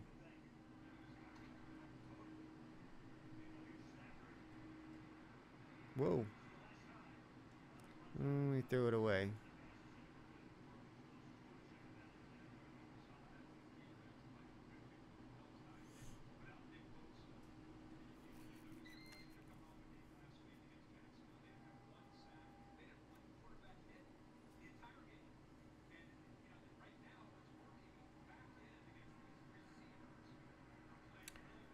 Let's go, Niners. Ooh, and he makes the catch. So I'm talking about that that defensive play by the Rams to hold them to a field goal there.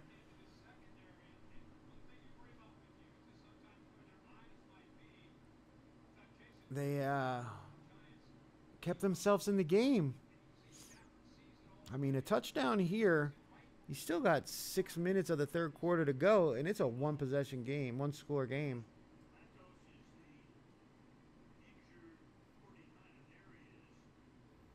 Man, another 49er down.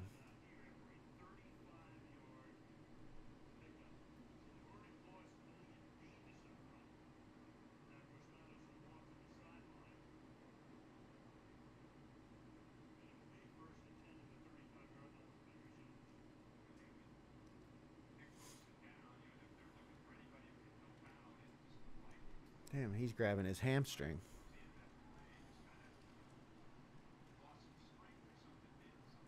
Let's go.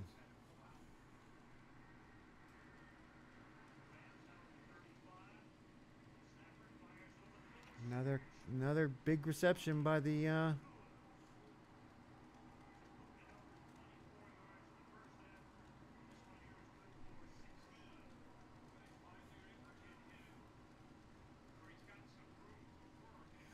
they're moving the ball.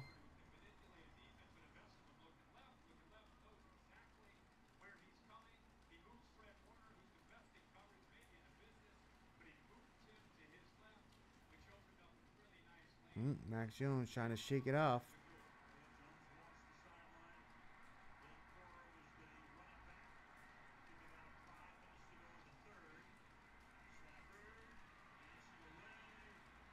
Ooh, dropped it.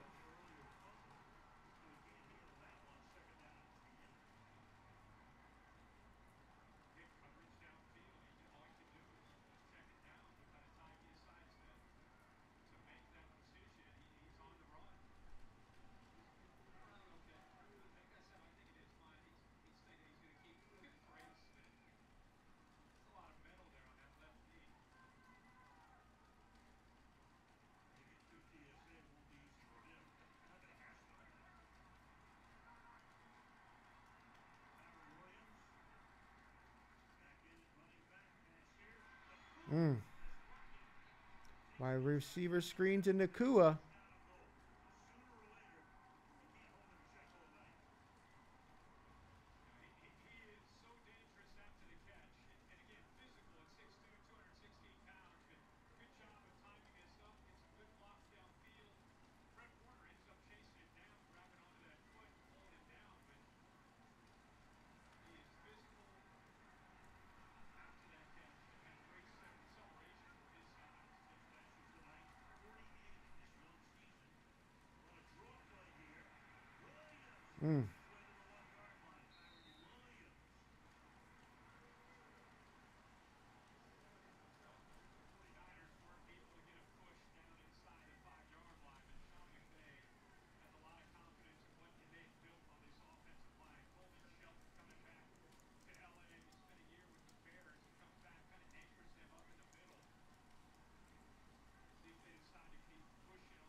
Touchdown.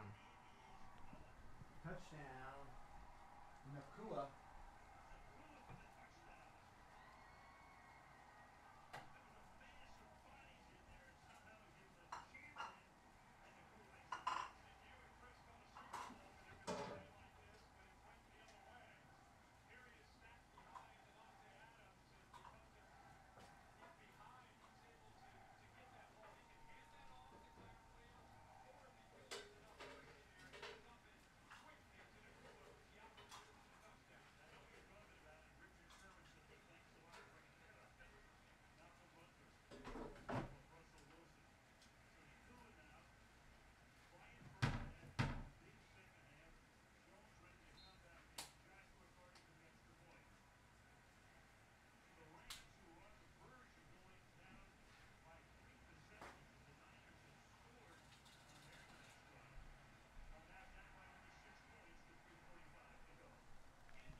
One score game.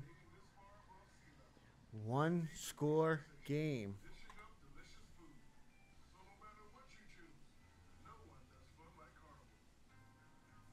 Great coffee is like great art.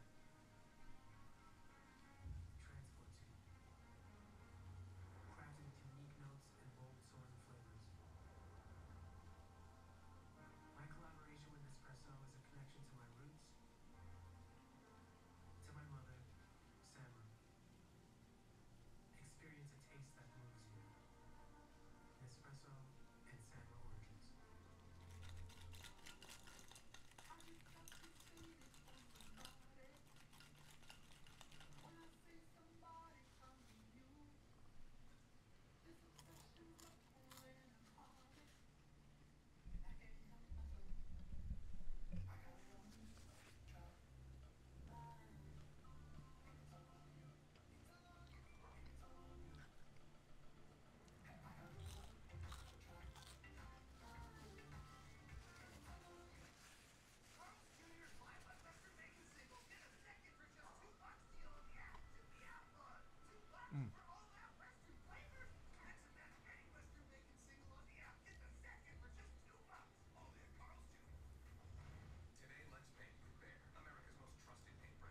It's a whole new ball game, ladies and gentlemen.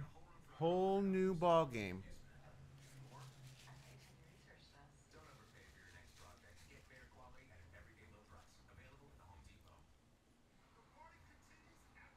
Sorry, I'm starving. I haven't eaten all day, or since earlier. Got the lemon pepper wings.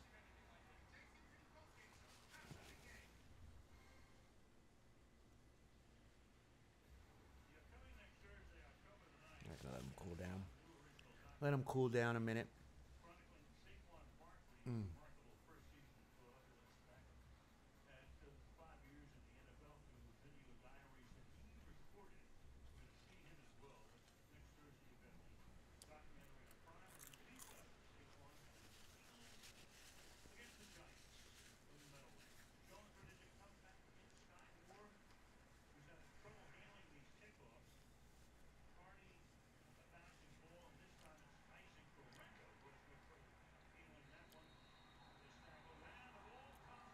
Whistle blew. Whistle blew.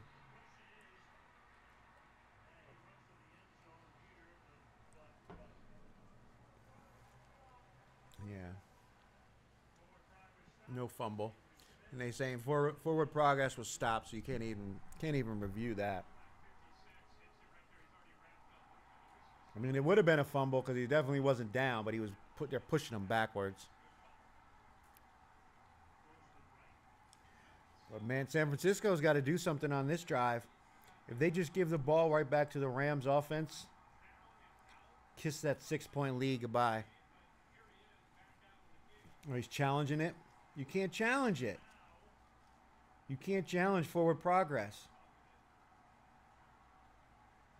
I know McVay's upset right now that they're not getting the fumble.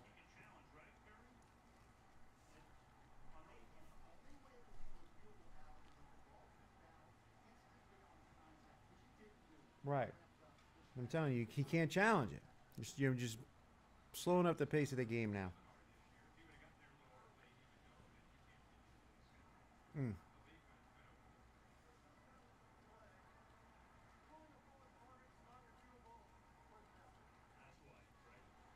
There it is. Not reviewable. I mean, it would have been a fumble because his knee wasn't down, but damn, it's getting cold out here. It's raining out here in Tahoe. It's getting cold. I got the slider open. I got to close it.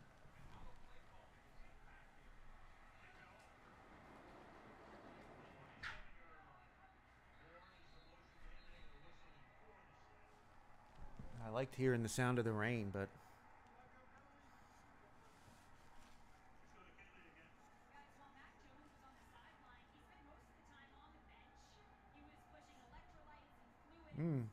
so he was cramping. That's what it was.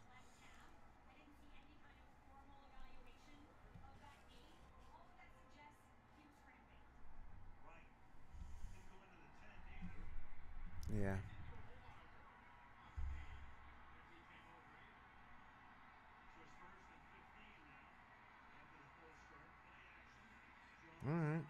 outlet.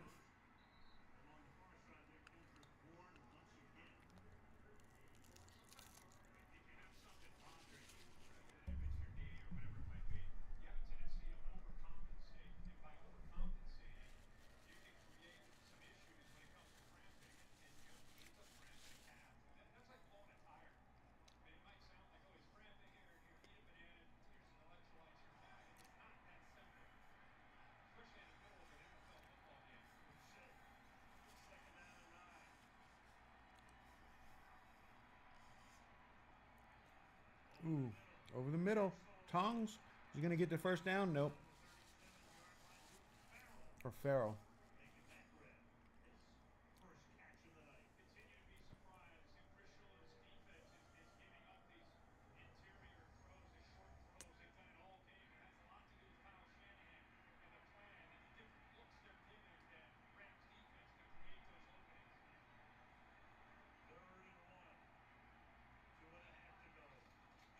Oh, Mac Jones with the QB sneak. Did he get it? No, he looks short.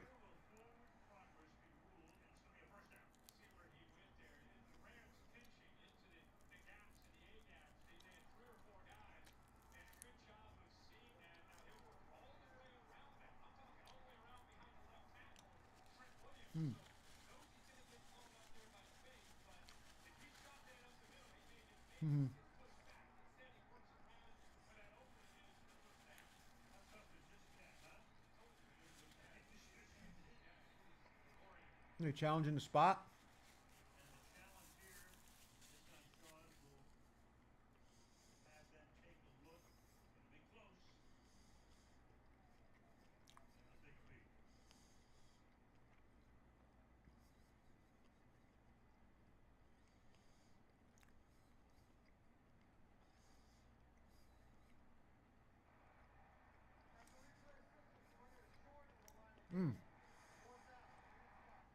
Damn. Replay assist jumps in. The NFL's version of VAR. And calls it fourth down.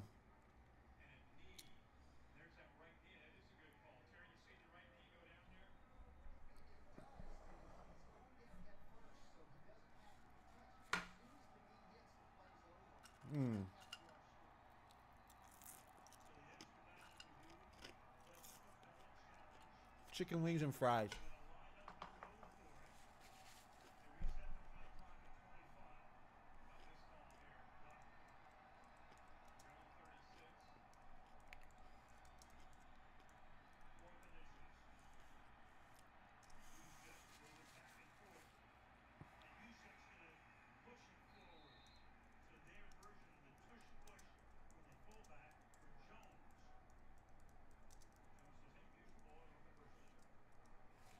Wonder what everybody's eating out there and where you're watching from. Let me know. Like I said, I'm in South Lake Tahoe on the Nevada side, so I can legally gamble from my home. But I can drive right across the border to California in about 5 minutes. So there's casinos right there on the border. And then, like, I go into California and place my entries if I do daily fantasy on FanDuel and just enter it without the lineups, and I can come back home and put the lineups in later.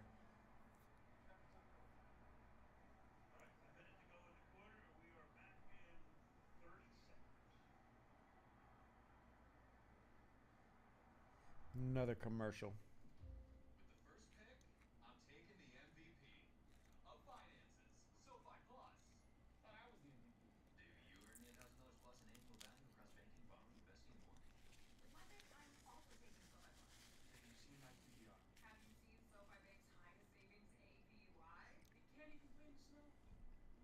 You can turn your financial fantasy into reality. Get SoFi Plus, the MVP for your finances. SoFi, get your money right. 60 seconds left in the third.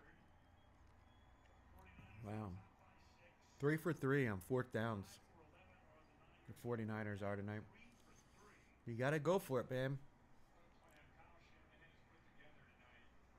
Mac Jones. A lot of it has been underneath. In fact, 6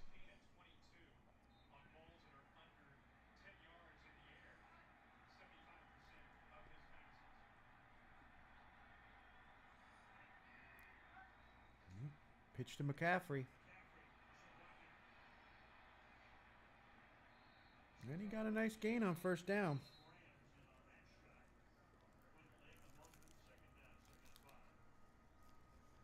And I think when you come in as an underdog with so many of your starters out, I think everybody on the flight down from San Francisco, they understand, guys, if we're going to do this, it's not just Christian McCaffrey. It's the offensive line. It's the backup receivers. It's the backup tight ends that we face in the playoff.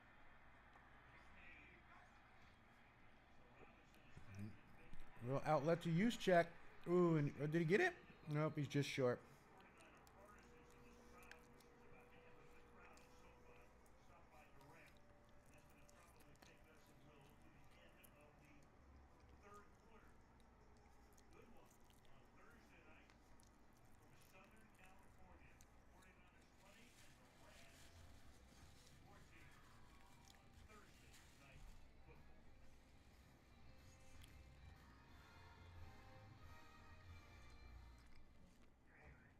Fourth quarter. Fourth quarter. It's crunch time now.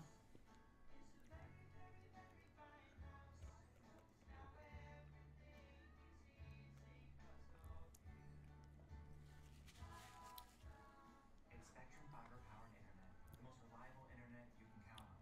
It's only everything. With Prime Big Deal Days coming October 7th and 8th, greatness is a deal away. Yankees still, Yankees still winning. Whoa, man, that guy went over the railing. Damn. Shop deals up to 40% off this Prime Big Deal Days. Oh, that was a hell of a play. Next week, the Philadelphia Eagles face the New York Giants. Stream Thursday night football. Damn. Eagles, Giants, next Thursday at 7 p.m. East, only on Prime. Influencers aren't new. Still 4-0 though. In 1991, Jeep wrote the book on four-wheel drive. 84 years later, the Jeep brand is still influencing. Some create trends, we create our own trail. Some live stream, we cross real ones. Some send a smiling emoji, we smile for real. Don't call it a comeback. Jeep, there's only one. You know that uncomfortable feeling when you think you're alone. So you decide to practice your celebration dance. Like, really practice.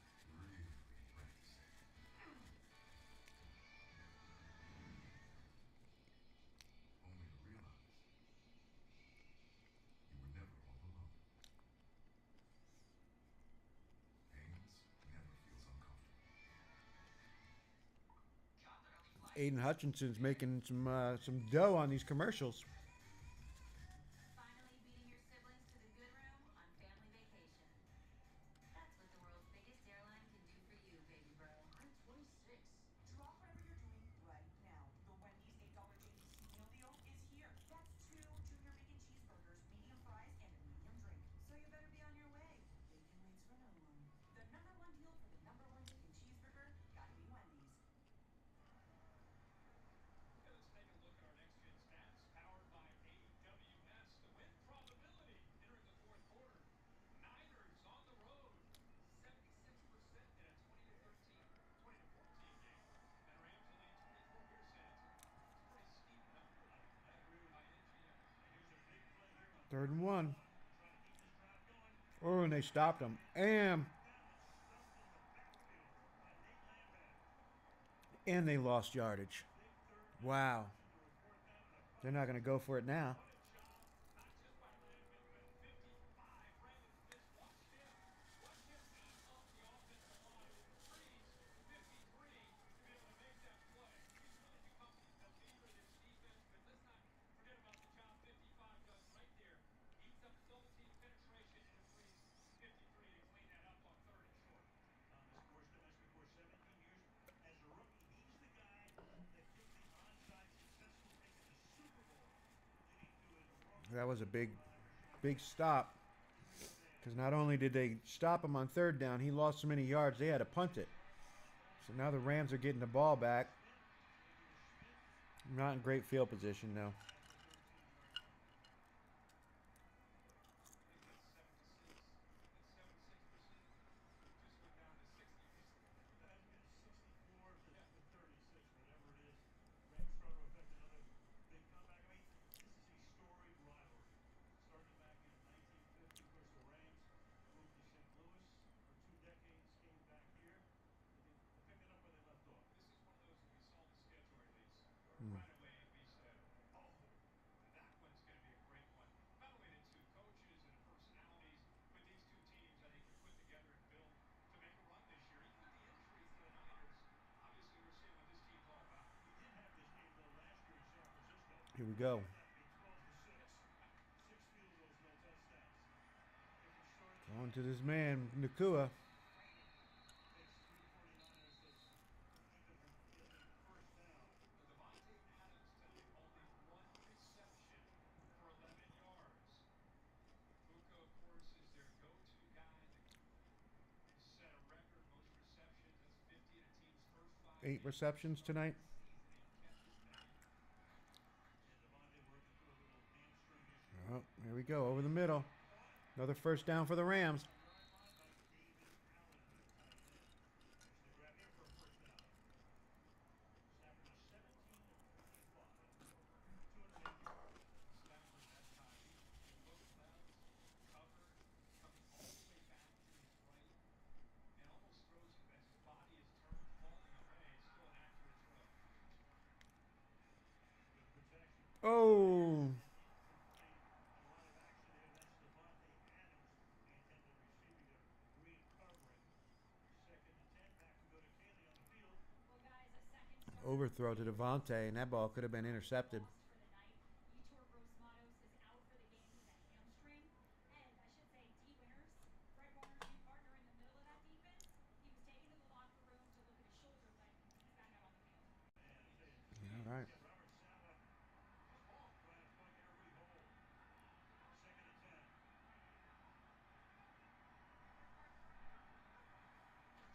Here we go, blitz off the side. Oh, and they got it underneath the Atwell. Playing for a first down or close to it. Kyron Williams Oh, Williams. a little bit short. Niners, because of some of those injuries, most notably to Nick Bosa, not having him in, they've had to dial in some pressure. Again, that time bringing some pressure from the secondary. Stafford sees everything. He's a guy you have to, with 17 years of experience, give him one look pre-snap and go to something else.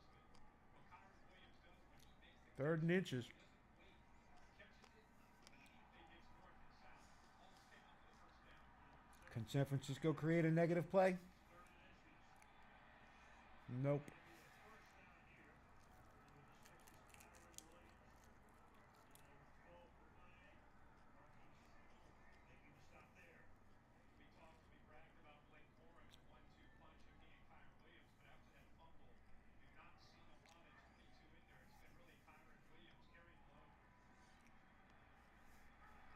carrying the load. First down, pressure again from the secondary. Oh. Picked up, and the pass goes incomplete over the middle. Stafford hit it. Stafford was hit as he threw. With Metellus. Definitely got hit in the head. That ball was tipped at the line of scrimmage. Let's see, as he grabbled it, fakes, no, he hits him in the head. Terry, I didn't see it. I didn't see him grab on to anything there. It looks like he might have the helmet open. It's hard to tell, it happened so fast. Holding on to defense anyway, so Rams get an automatic first down. Nakua there. Jones on the tackle. Justo Gibson was the guy. The fumble we covered earlier. Ridley, though, was on the lower of that pass, 5 yards. And a first down. Stafford Yep. flag thrown. And the pass for the moment is caught by Devontae Adams. You know, normally when you have that much time, it's going to be out. Big completion to Devontae Adams, but it looks like it might come back. Nope. Hands to the face by the defense. Rams are just moving the ball down the field now. Decline here, and that's a gain of 26 to Adams. How big was that Patriots hold on. defensive stand inside the 5-yard line now? Right here. It happens pretty early, right there. He gets his hands up into the face. You can Rams moving the ball down the field.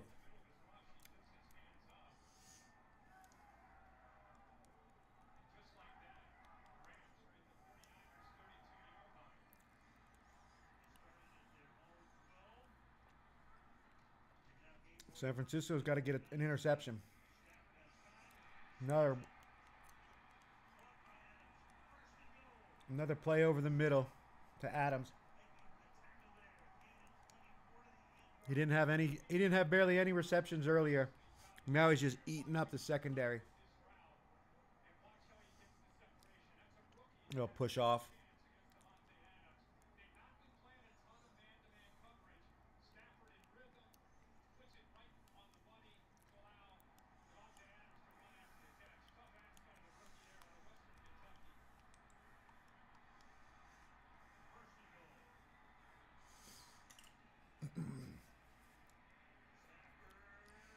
Oh, Stafford threw it up for Parkinson, but he didn't come down with it. 2nd and goal. Yeah, bounced off Parkinson, 36, broke it up, but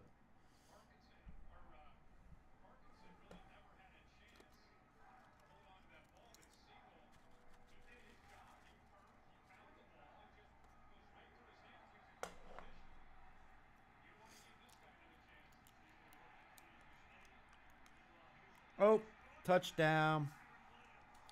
Kyron Williams.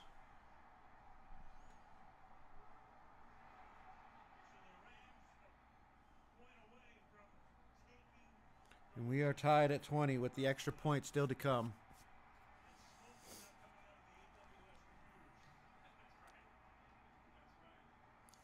Man, that field goal. Keeping them to a field goal when they were down there. That was such a big play. Such a big play.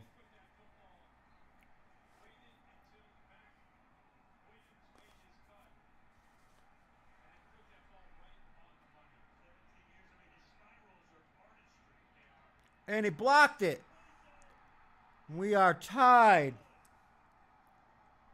We are tied at 20-20.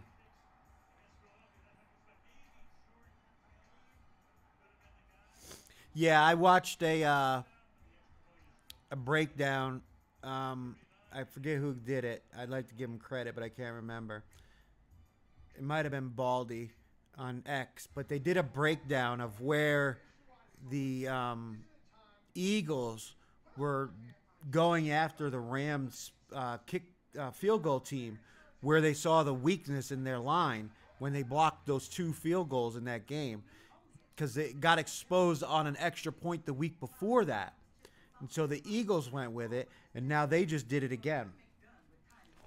San Francisco just went to the same spot, went after the same spot on the offensive line and blocked an extra point. And they know that the kicker's trajectory is low. It got exposed a couple weeks ago, and now all the teams are going after it. What a huge play. I mean, San Francisco lost all momentum until right there. And now it's a tie game. 10.5 minutes to go, 10:39. They've kept themselves in this game the entire time. Now they just got to go down and finish.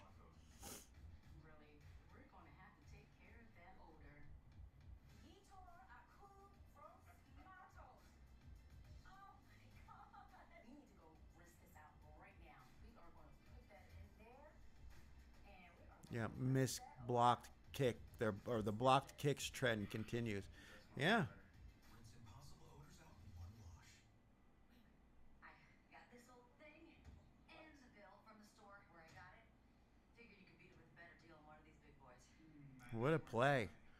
What a huge play. AT&T or T-Mobile bill, and they'll give you a better deal. Oh, for instance, prices. No, better deal, best 5G network. Match the TV. Does it come? Man, it looked like the 49ers were going to run away with this thing. Bring your AT&T or T-Mobile. When the Rams were supposed to be the big favorite, and now here we are sitting tied up. Created crucial catch because early cancer detection can save lives. Don't wait. Visit Football's such a weird game. Just like what was it, last Thursday's game, though, right? The Cardinals and the Seahawks. Seahawks were winning that game for most of the time, and then Arizona comes back at home to tie the game, and Seattle ends up winning it. Look at it. There it is. Blocked. Blocked. Blocked. They're showing it right now. It got exposed.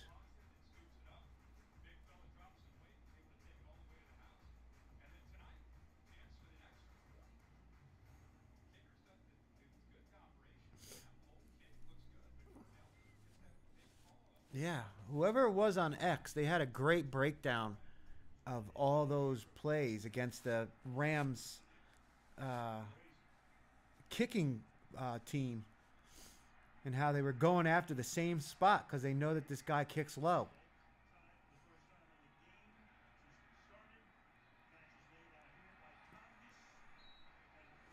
Yeah, short little tight end screen to Tungus. He got banged up on that one.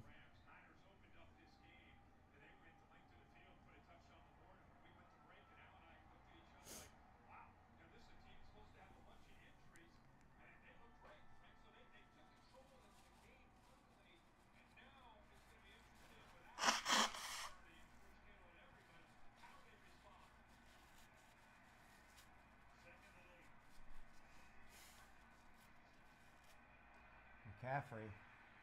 No gain. No gain. Third down. Man, are they going to just give the ball right back to LA?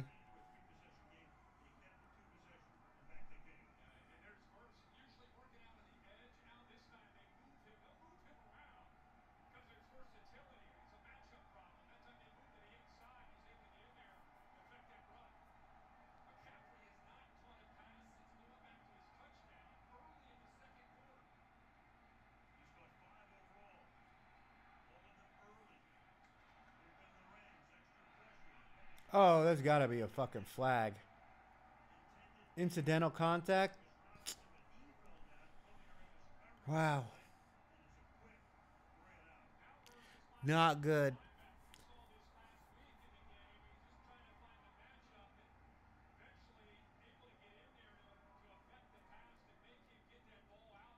How is that not roughing the passer? I mean, he was like, released the ball 2 seconds before he pushed him.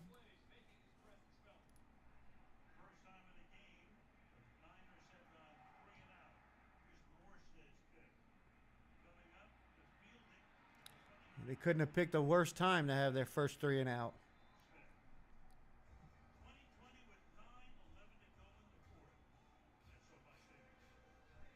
Great game, though. What was supposed to be a one-sided blowout. It's the thing about the NFL, man. Teams don't... I mean, they do get blown out, but not a lot.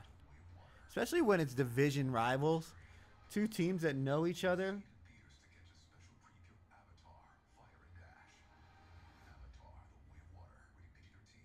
You know, like these coaches, they know the mentality of the other coach that they've been competing against for years. They know their tendencies. They know what they like to do and how they like to try to scheme things up. So these that's why a lot of these Thursday night games are division games. If you notice, I think we have here we go. Next week, Thursday night is the Eagles against the Giants. And then the week after that is the Steelers and the Bengals. So you've got these great division rivalries on Thursday nights, which tend to make for good football, even if the teams themselves aren't doing so hot.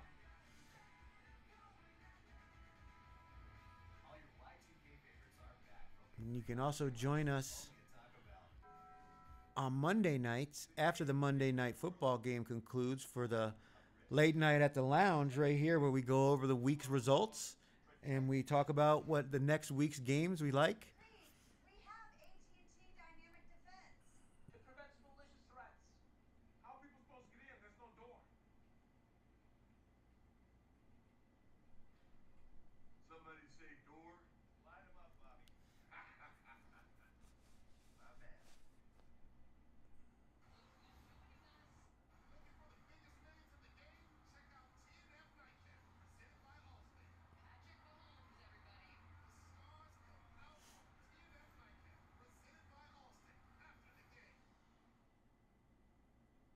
Who's the kicker now for the 49ers?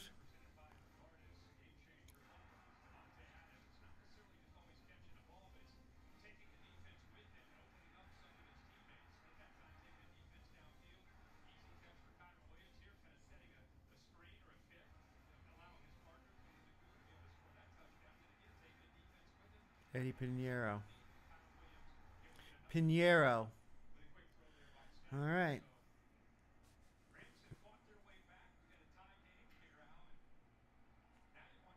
All right. 49ers again. Not, I don't think they've had an interception in like 10 games. So can they finally break that? All right. Incomplete on first down.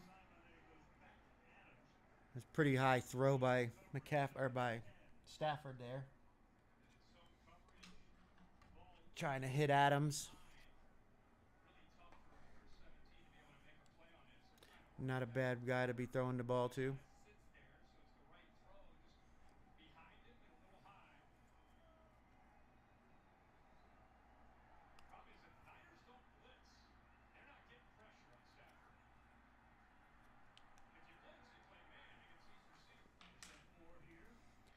All right, a little underneath the Adams, and is going to bring a third and 1.5.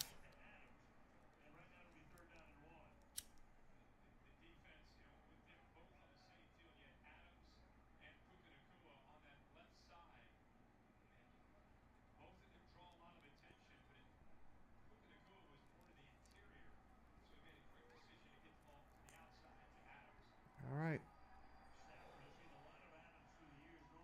Third down. And they're in the shotgun.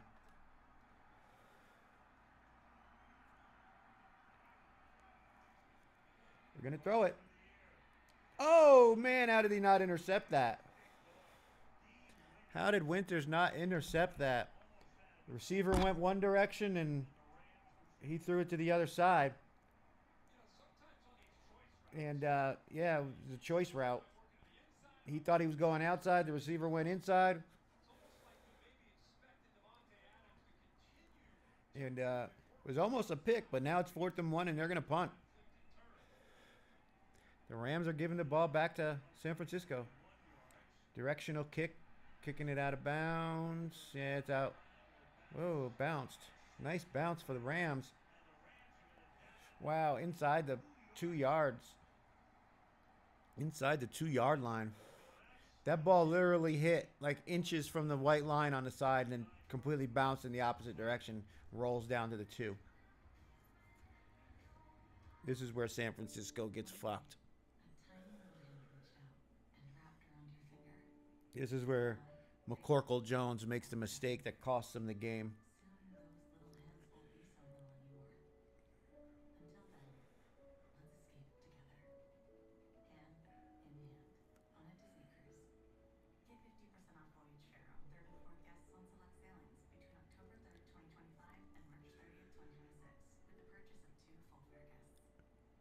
I'm stumped.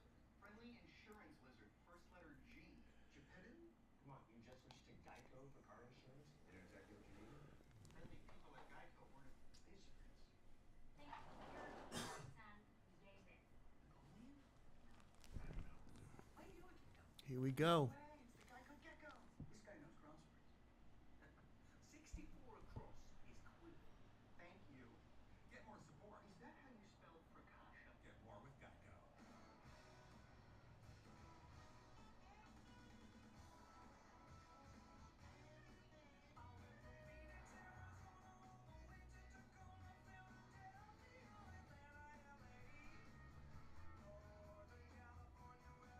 TV timeout.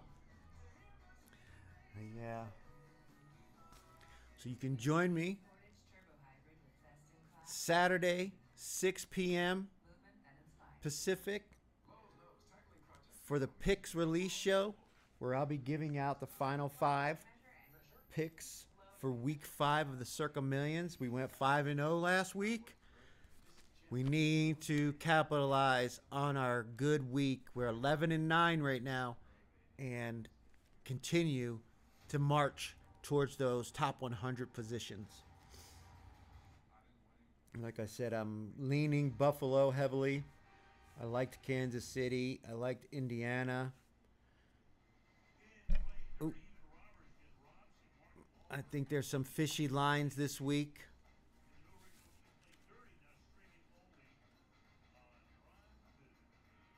Jets plus 2.5 feels fishy to me. I think the Cowboys offense can score more than 20 points, and Justin Fields is like 0 and 25 when teams score more than 20. Jets defense is not some great defense, so I don't think they can stop the Cowboys offense. And I don't think the Jets offense can score enough points to maintain with the Cowboys offense. Even though their defense is not great, they've gotten back some pieces. Deron Bland, week 2 back. Trayvon Diggs, second week back. So they should be playing better. All right. Almost. Almost. Jones almost threw the pick that I was referring to with him burning them when they just got backed up like that. It was an incomplete pass instead. That linebacker Landman had every chance of catching that.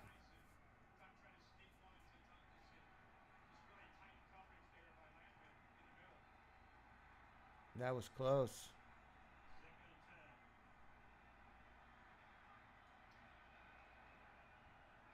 All right.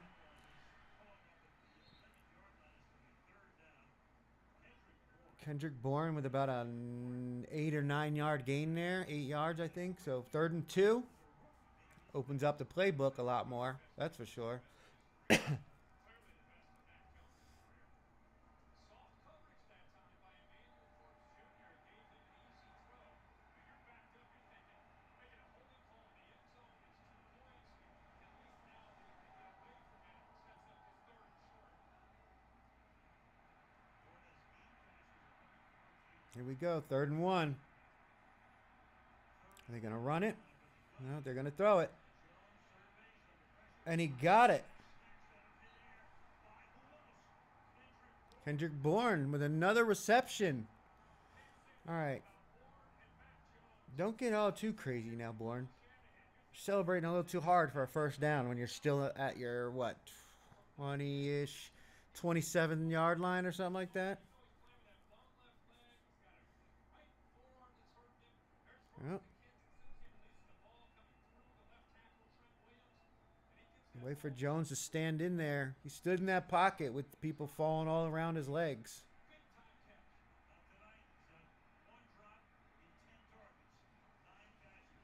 Here we go. Here we go, Jones. Underneath to underneath to use check for 4 yards. Moving off the shadow of their own end zone there. That's a big deal. 6:16 and counting.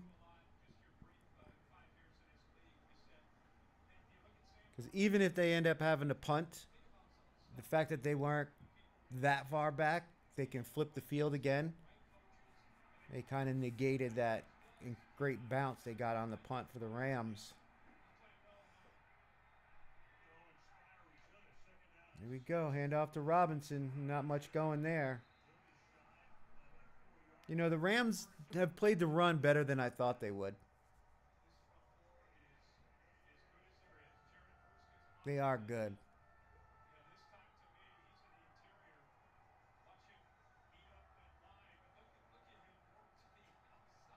He doesn't look like, but he's just like ridiculously strong, Jared Verse.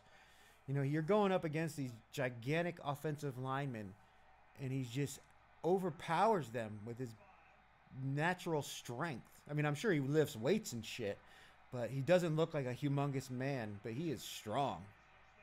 What a catch by McCaffrey, and another first down for the 49ers. Wow, that was good coverage by the DB for LA. He just, was it the DB or the linebacker? Whoever it was just missed knocking that ball down. Yeah, with number 2 there. He was a little more open than I thought, but still. Nice throw by Jones. 4:40 and counting. Another first down for San Francisco. They're still at the 50-yard line, though. Oh, knock it down. Oh, tip pass by the LA's defensive defense, and Jones had to volleyball it down to the ground so it didn't get intercepted. That ball popped up about 20 feet in the air. And just a big flying duck, dying duck there. And here Lake does come. And watch the play after. Yeah, Lake. This is what you're taught as a quarterback. Knock that thing down. Yeah, that was close. A little high over that calf, but he does get it down. Tennis player. It looked like a volleyball spike. Bad one. All right. Nice catch by Bourne, and another first down. He fights through the tackles. Nice run after catch by Bourne. Wow, that might be the difference maker right there. Remember, this drive started on their 2-yard line. That first down was such a big deal. Playing with a chip on his shoulder. I'm sure his teammates are fired up to see him bounce back the way he has. Even with the drop earlier tonight. They need a turnover. The Rams defense has got to turn the ball over. I mean, they're still at the 39, so whoa. Little stumble. Legal men downfield. Why'd you throw the ball?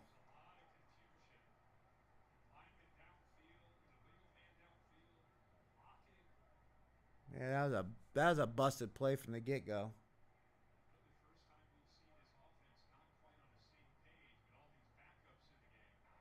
Illegal receiver downfield, offense for 68. 5-yard penalty, and 3 first down. All right, so it's 1st and 15 now. All his receivers are off to the once Juszczyk goes into motion, everybody's off to the left. He rolls to the right. Look,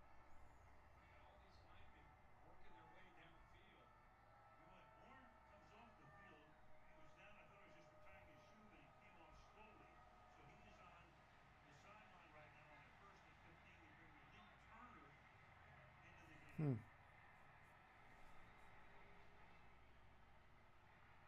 We bring Malik Turner into the game. Ooh.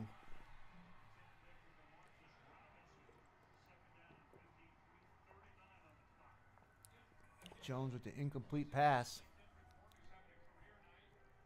Now it's 2nd and 15, so they didn't even get to gain any of that lost yardage back. So it's that man downfield is essentially like a sack. And if they don't gain any yards from this point, I don't know if they're in field goal range.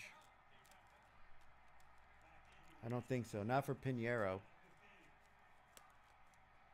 I wouldn't trust him. All right. Little pass underneath to the tight end. Still 3rd and long. But they need positive yards on this play, if anything, to at least give them an opportunity for a field goal. And then LA is still going to have opportunity to go down and either tie or win the game. They've got more than enough time to score a touchdown, so.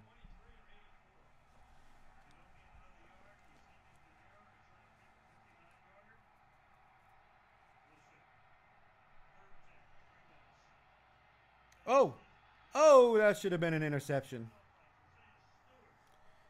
He hit Stewart right between the 1 and the 0. I think he got a punt. Oh, and he's bringing out Pinheiro. I don't know, man.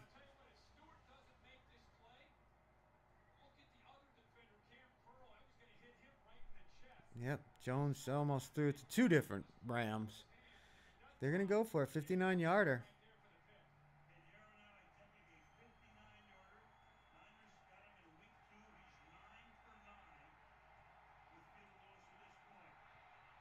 Nope. Oh, it's curling in. And it is good. Wow. I didn't think he had it in him.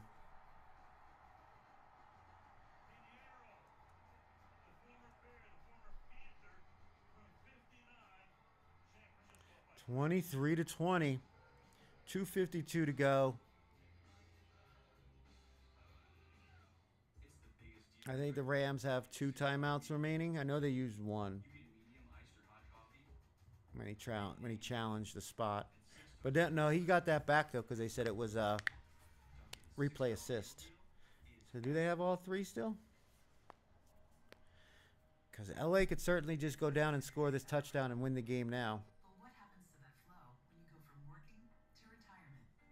A free personalized retirement income plan from Fidelity can help you make the Let's see transition something. wherever life I just want to takes check the box score. What's investments on target and give you a Puka's only got 65 yards. so you can feel free to He's off his pace for 2,000. Fidelity can help you take on retirement. He basically needs to gain 100 yards per game. But this could be Puka time. Cheerios. 8 grams of tasty protein for a day full of good. Choose joy. Choose the road. Choose your people. Choose your shot. Take it. Choose to get in there. Even better, get out there. That's it. Way out there. Choose your calling. Choose to really care. 23 to 20. 2:52 to go. Those who choose to do more than simply move. According to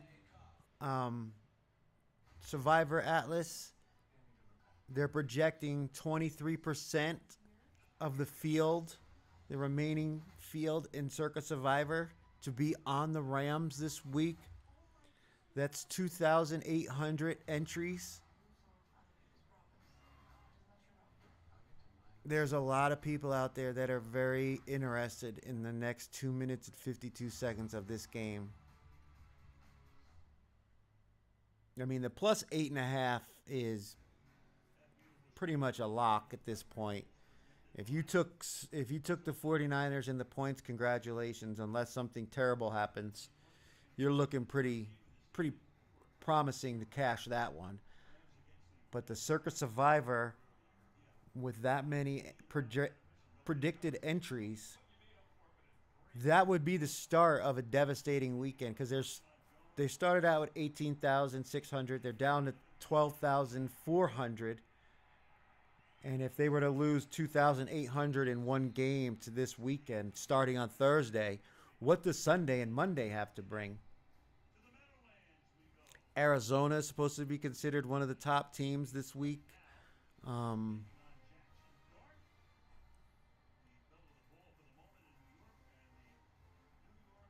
Yeah, they're definitely one of the big ones. And the Lions, the Lions are a holiday team though, so a lot of people won't use them. It's really Arizona, and obviously LA would have been a popular one with with San Francisco's injuries.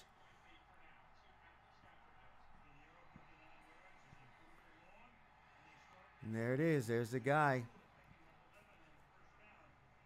He needs some receiving yards on this final drive to keep his pace going. He's got what, 10 receptions now?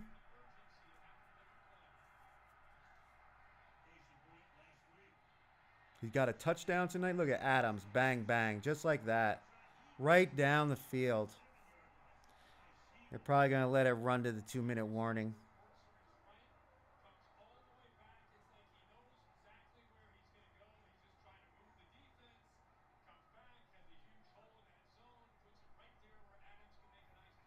Oh, they're going to run one more play against a tired defense. And he incompletion, flag on the play. Damn. Another holding on the defense. That's going to be an automatic first down. It's not a lot of yards, but automatic first downs are killers, man.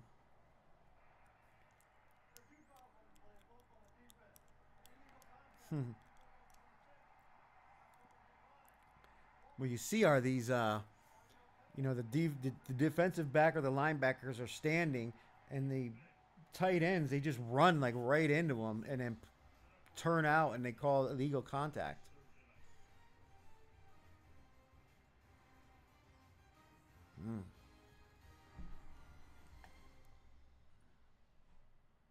Thought they were out of style, huh? Well, check the new game they fed. Oh, snap! DirecTV got hot. That's right. DirecTV is flexible for all those pro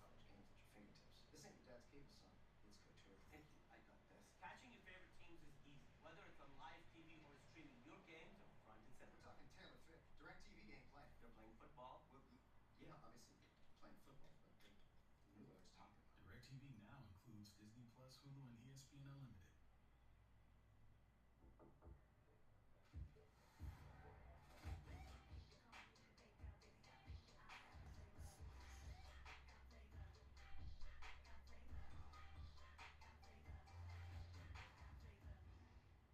How does Freshpet make healthy food for dogs? The same way you make healthy food for people. Harvest fresh. Ship it fresh. And craft it into recipes that are vet-developed and protein-packed. Because your dog deserves fresh, healthy food just like you. Freshpet. Healthy food fresh from the fridge. To learn how to be in a T-Mobile iPhone commercial, Morning, dude. Jeff Bridges moved in with Zoe Saldana. But mostly, they just played with the new iPhone 17 Pro. At T-Mobile, get the new iPhone 17 Pro on us. Plus, save up to 20%. Check the math. This Sunday, we need to get every tailgater a Pepsi to amp up the food's flavor. Where'd you throw that? Sam, Pepsi does make it taste better. try it again with the pork. Maybe a burger? Ladies and gentlemen, Billy the Kid will be caught. Good will triumph over evil. Garrett's on our backs. Speak one word Hmm. and one language. Yeah. Gets cut by the Panthers, and now he's knocking down 59-yarders. Hmm. I told you all, I ain't being taken alive.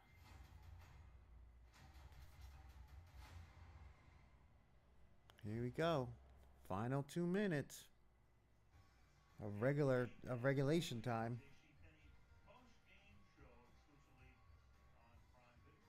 You know, the NFL, like the time in between plays, they should add all that up and have extra time, like in soccer. That way, nobody would know when the game is actually gonna end, because the way they fucking just let the clocks run, that would drive people insane.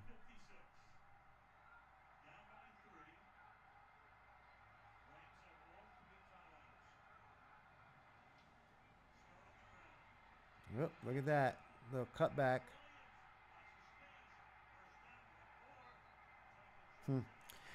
So now the Rams, 1st and 10, inside the 15-yard line. If you're the 49ers now, do you let them score? I don't know. The clock's so low now. 49ers only have one timeout.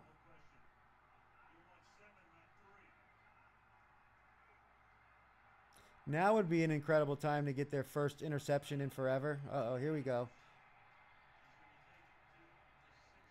Flag on the play. Holding.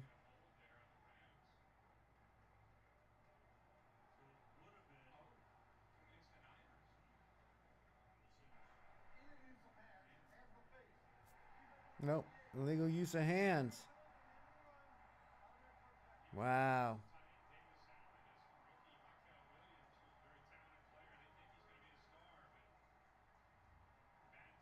Five-yard penalty added on to the end of the run.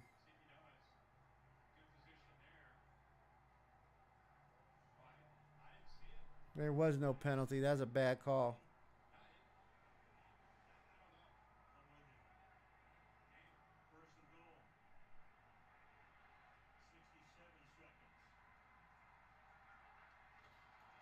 Another run. Is he in? They fumbled. He fumbled.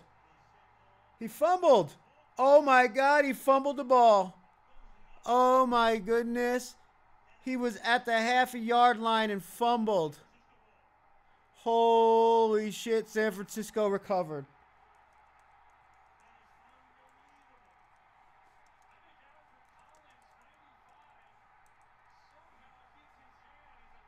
Oh my goodness, they're going to have to replay this, but wow, what a play. Oh yeah, that's definitely a fumble. That is 100%. And the same guy that stripped it out got the ball back. Wow.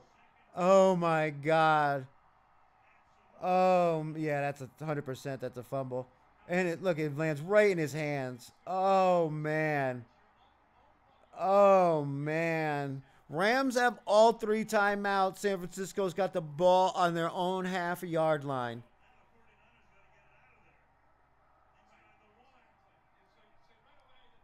Mm.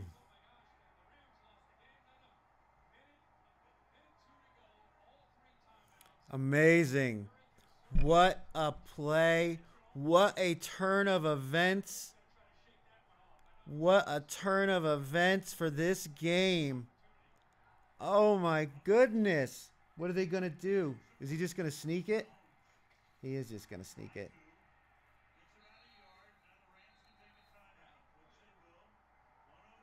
LA can still get this ball back with a bunch of time in the clock. So the fact that they got the ball on the half-yard line, I mean, the field goal is still in play here. As long as LA doesn't get as long as San Francisco doesn't gain a first down, there's a possibility that LA gets this ball around the 50-yard line. Yeah, that's what Kirk Herbstreit just said, too. They're going to get the ball around midfield. This is huge, but it's not over yet. They went from potentially winning the game to having an opportunity to tie it, but I don't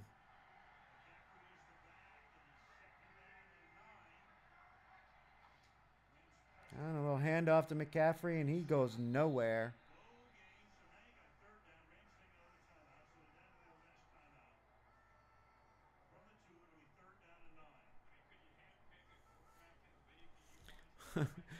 What a game.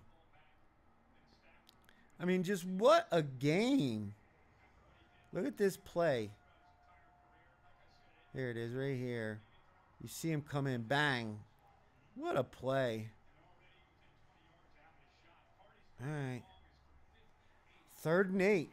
58 seconds remaining. I don't see San Francisco doing anything risky here, like throwing the ball. More than likely, it's just going to be another handoff to McCaffrey. And then they're going to have to punt it. And, I mean, that in itself, being backed up in your own end zone, they don't even have the full amount of space. Yeah, I mean, handoff to McCaffrey, just what I thought. And he gains nothing.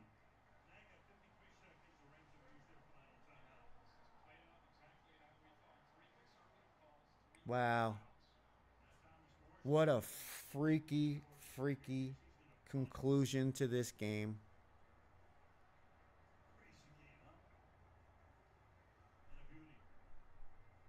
And which one is it? I think it's week 8. The Thursday night game is on October 30th. The day before Halloween. So I'm sure that'll have some craziness to it as well. All right. Morstead lining up on the back edge of his end zone here. Are they going to come after him, or are they going to go for the return? It looks like they're going for the return.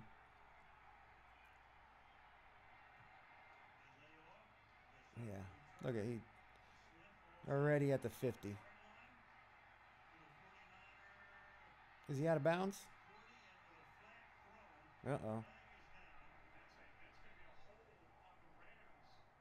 Oh. That's a killer. The Rams were already in field goal range, and now they're going to get a holding. Back them up. I mean, they're still around 50, so.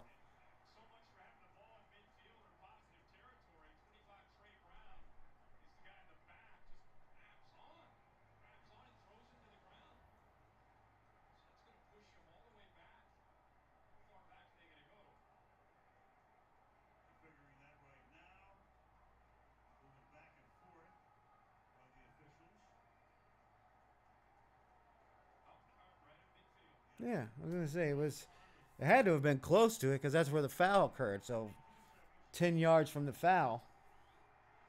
They're still right there. No timeouts, but 42 seconds.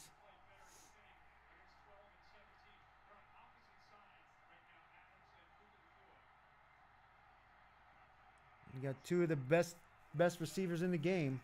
Oh shit, he's going deep. Ooh, broke it up. Damn, Stafford was going for Nakua down the field. He was going for the touchdown. He went for the throat. Double covered.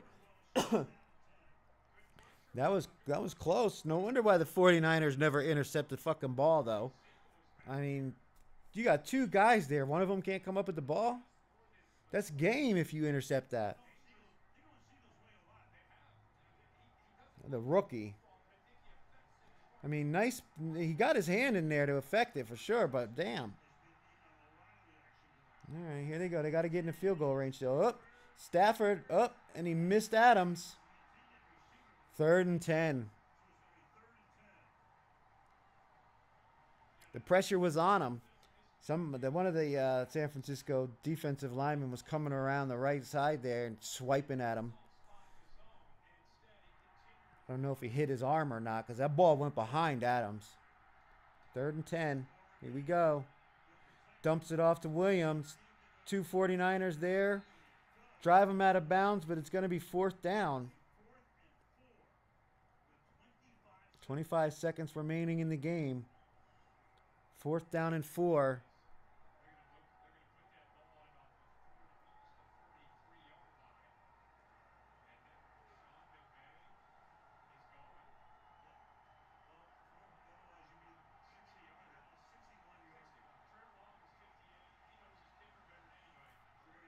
All right, here we go. This is game.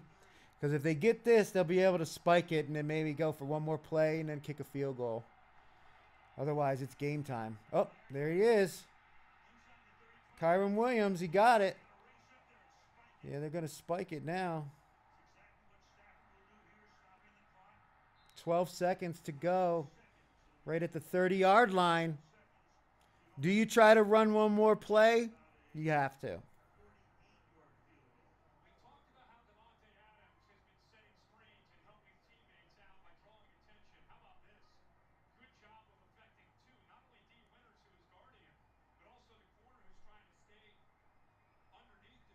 He basically picked two guys. Adams picked two guys and got Williams underneath.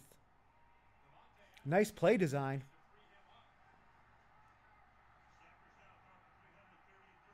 It's not easy to knock Adams. It's not easy to knock Adams around when he's running. He's a big guy.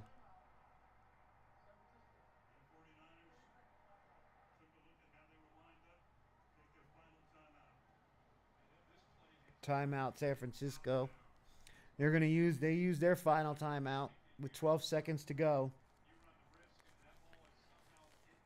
12 seconds to go.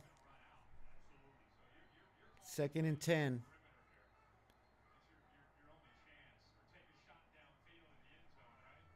If you tackle him in bounds, you got a good chance of winning this game. They may not get to spike the ball. So Stafford, he either has to throw it to somebody near the sideline or just throw it out of bounds.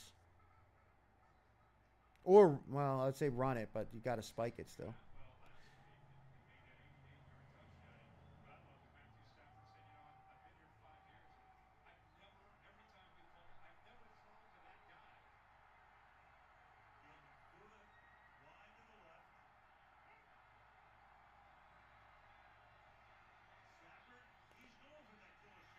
Yep.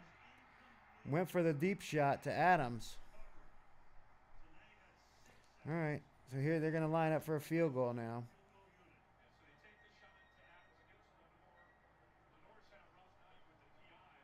Can they get another block? –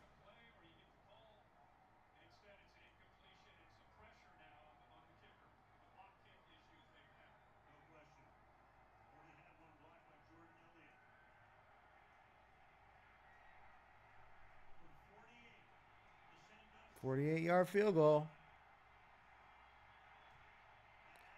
And he got it. He got it. And we are headed to overtime. We are tied at 23 apiece.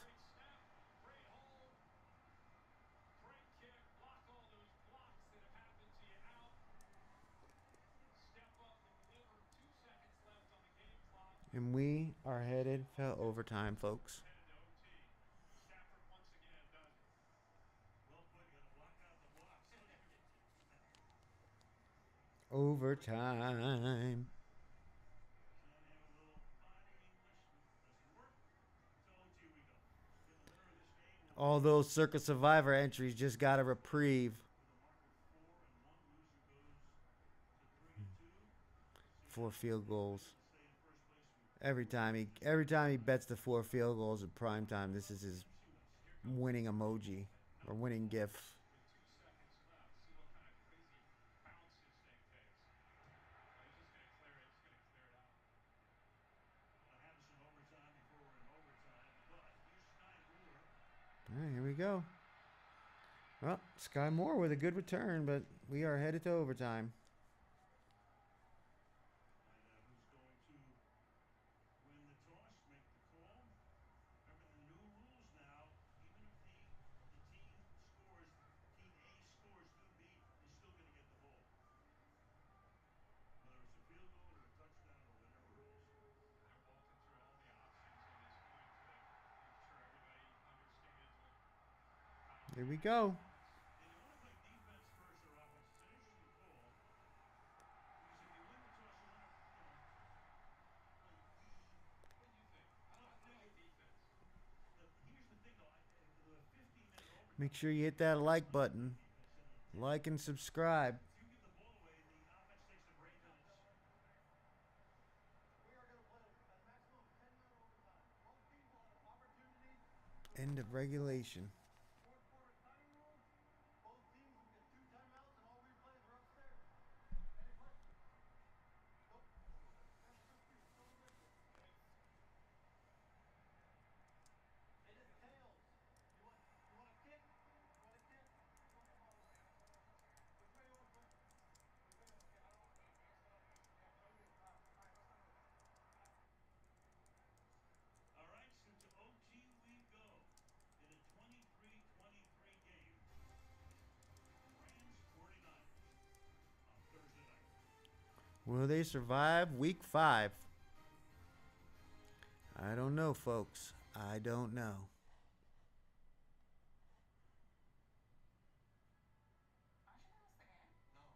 Yeah, another tie would be fun. Free football. And it's only week 5.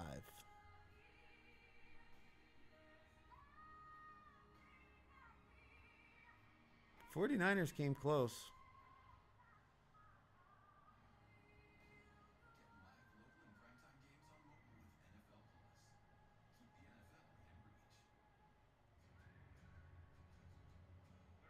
local, and primetime games on mobile with NFL Plus. Keep the NFL within reach. Thursday night football. It's on Prime. Next week, it's a grudge match in the Big Apple. In a showdown under the lights, the Philadelphia Eagles face the New York Giants in an iconic divisional rivalry. And he breaks free. And into the end zone he goes. Stream Thursday Night Football. Eagles, Giants, next Thursday at 7 p.m. Eastern, only on Prime. That coin flip was an interesting sequence. It looked like Matthew Stafford gave the sign that, he wanted to defer, and then Bill Vinovich said, no, you can't defer in overtime. So he corrected him right off the bat. What a finish to this game. I mean, the last few drives. Mac Jones in his own Over 43 and a half hits. field goal, rather down, missing the field goal. Niners Nice. then strip To all you over bettors out there, congratulations if you cashed the over 43 and a half. use their 3 timeouts. A lot of drama to get us to this overtime. If it was 43 and a half and it's 46, I'm sure it covered all numbers. 49ers get the ball first. What was it? Here are the numbers on the night. Almost 800 yards of offense. Yeah, 43 and a half. It opened up at 47 and a half. So if you got the under 47 and a half, the opening number, you're still holding out hope that we end up with another tie. So Al, the coin toss was just a mess. All right, here we go. The Rams want to defer. You can't defer. They want to go on defense first. And then we really didn't finish. Which way are we going to go? Which was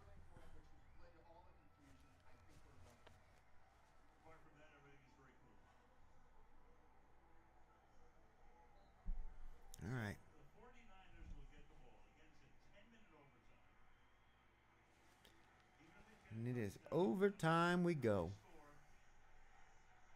The Rams are going to get to possess the ball. Meanwhile, you got one of those kicks. Inside that zone. Right, outside the zone. Remember, it's got to be inside the 20. 40-yard line. Right. Wow, so San Francisco is going to get great field position with a kick out of the Football kicks landing zone there. behind Carolina. Wow. Teams, opponents have started their Nice start for the 49ers. try to get it into the 20-yard line. If it lands outside of that 20-yard line, It was well outside, too. they're going to start at the 40-yard line. McCartney's been all over the place. Kickoffs are good, generally. Not good here. After the 40, he's had a field goal block. Then he sends the game into overtime. Yeah, that guy's having a hell of a night, Cardi. You're only 20 yards Block kick, shot at the field goal. Right. I have it. 58-yarder, whatever it was, 48-yarder to tie the game. All right. Jones. Does he look for Bourne? And then a Who's had it back? bad kick on the kickoff. And Bourne is the man in motion. Swings out to the left. There we go. Juszczyk with the first down. And they're on the Rams side of the 50-yard line. First down. And with Kittle down and Deebo Samuel in Washington, 44 takes on a bigger role. This time he's split out wide. Usually you see him inside, whether there's a fullback or even like an H or tight end. This time they split him out. Haven't really shown this look much at all tonight, but he can catch the ball so well. And against that zone, he sat down perfectly, gave Mac Jones a target. A good first down call for the first. Jones 29 of 44. He's thrown for 308 yards, 2 touchdowns.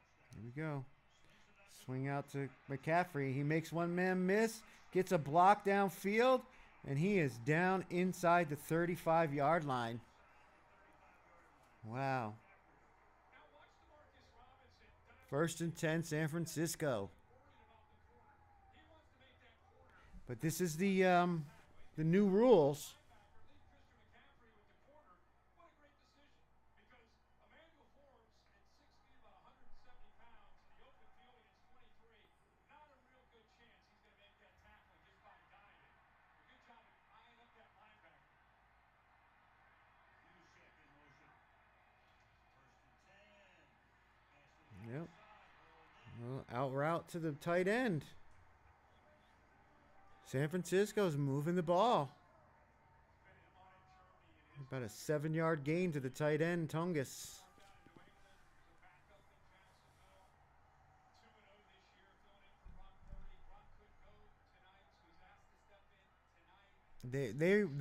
The play calling by San Francisco has been good because they've been getting the ball out quickly, which negates these great pass rushers for the Rams. I mean, they've knocked some balls down, but here we go, another quick pass to the tight end, and there's another first down, San Francisco. First down at the 22. Well, Jones is on that resurrection tour. We saw Baker Mayfield. He was on that resurrection tour here on a Thursday night a couple of years ago when McVay had him for 48 hours and he led them to a win. We've seen Darnold on that tour. And a coming of age in a way. He was there as a rookie. He was good. He had some All right, don't try to do too much now, Jones. Jacksonville. And now a big night for the 49ers. Another quick pass to McCaffrey.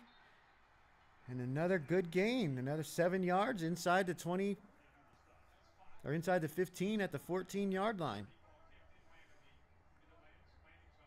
I said they're throwing these quick passes. Now in overtime, and Mac Jones in this offense. Mac Jones looks comfortable back there now. As far as balls getting out, finding the soft spots in the underneath zones, and letting the receivers do the damage after the catch. Meanwhile, Shanahan is down to dessert on that menu. Second and 3. Here we go. Watch out, Jones. And he gets sacked. 3. A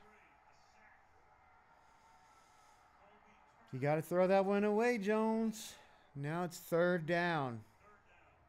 Third and 12 now. Yep, third and 12. What was a promising drive.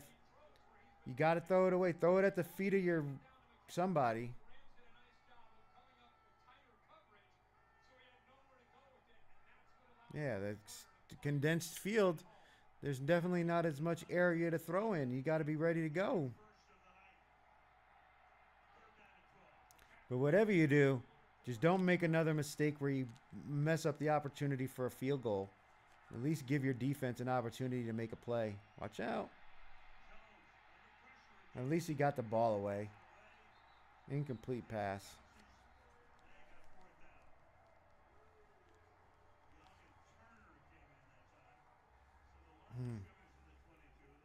Fourth down. Here comes Pinheiro. That sack was a killer. And Jones looks hurt. Who is taking shot after shot and is hunched over as he comes back to the bench. Someone's going to carry him off. Wow. Yeah, his back looks bad. I wonder if he's gonna. Was he gonna throw up? So here comes Pinheiro. This is going to be a 41-yard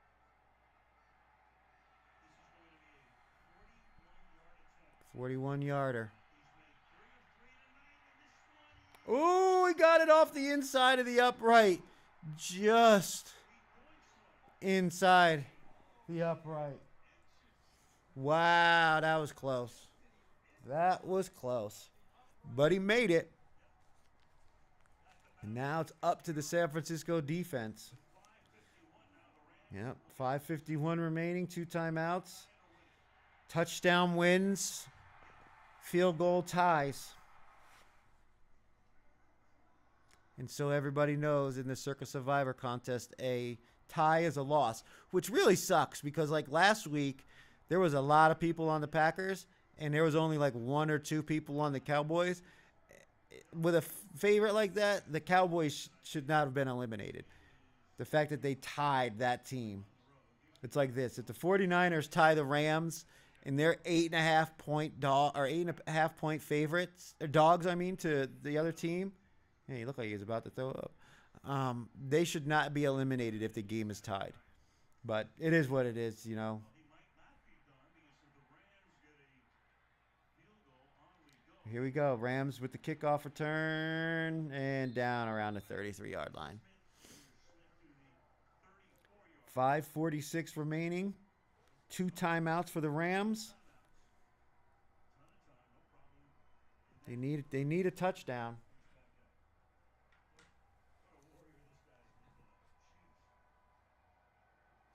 Well, we're not done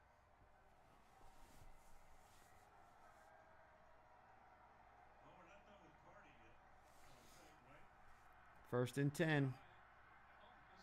Can San Francisco's defense come up with one big stop? 33.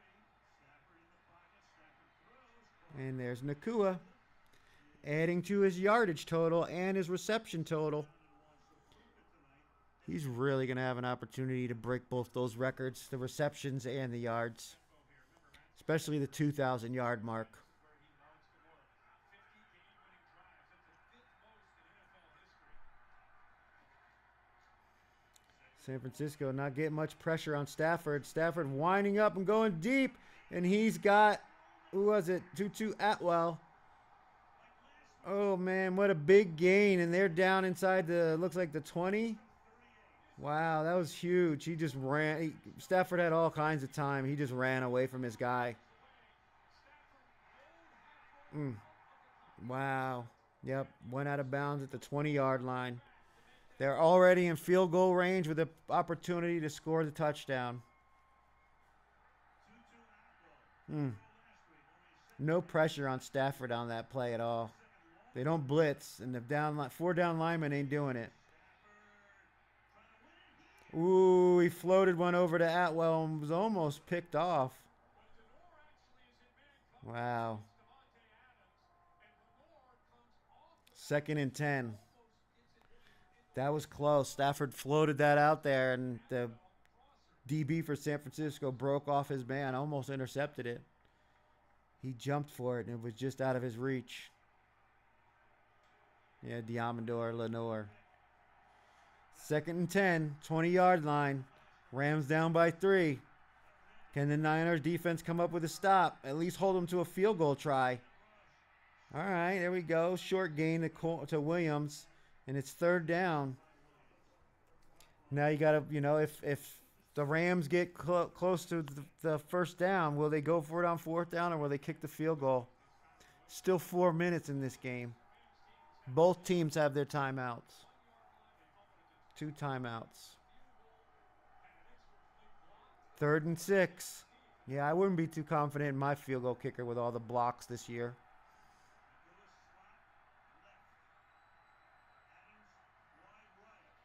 They're coming with the heat. Oh, and he's short. And just like I thought, it's 4th and 1. Will they go for it or will they kick it? Is he going to get up there and try to hard count him and see if they can draw him off sides?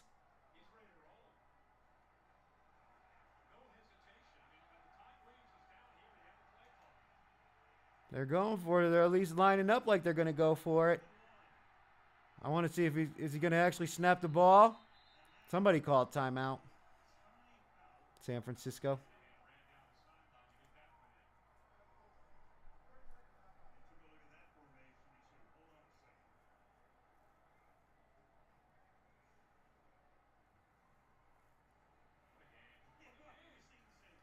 Fourth and 1. The Rams lined up to go for it. They're keeping their offense on the field.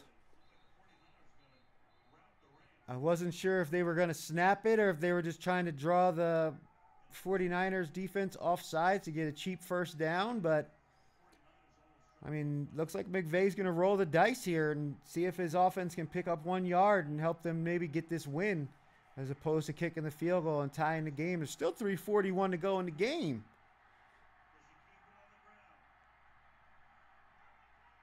He's not going to snap it. If they are, it's going to be a short pass to Nakua. One of those quick slants. Nope. Watch the snap. Don't let him snap it to the running back.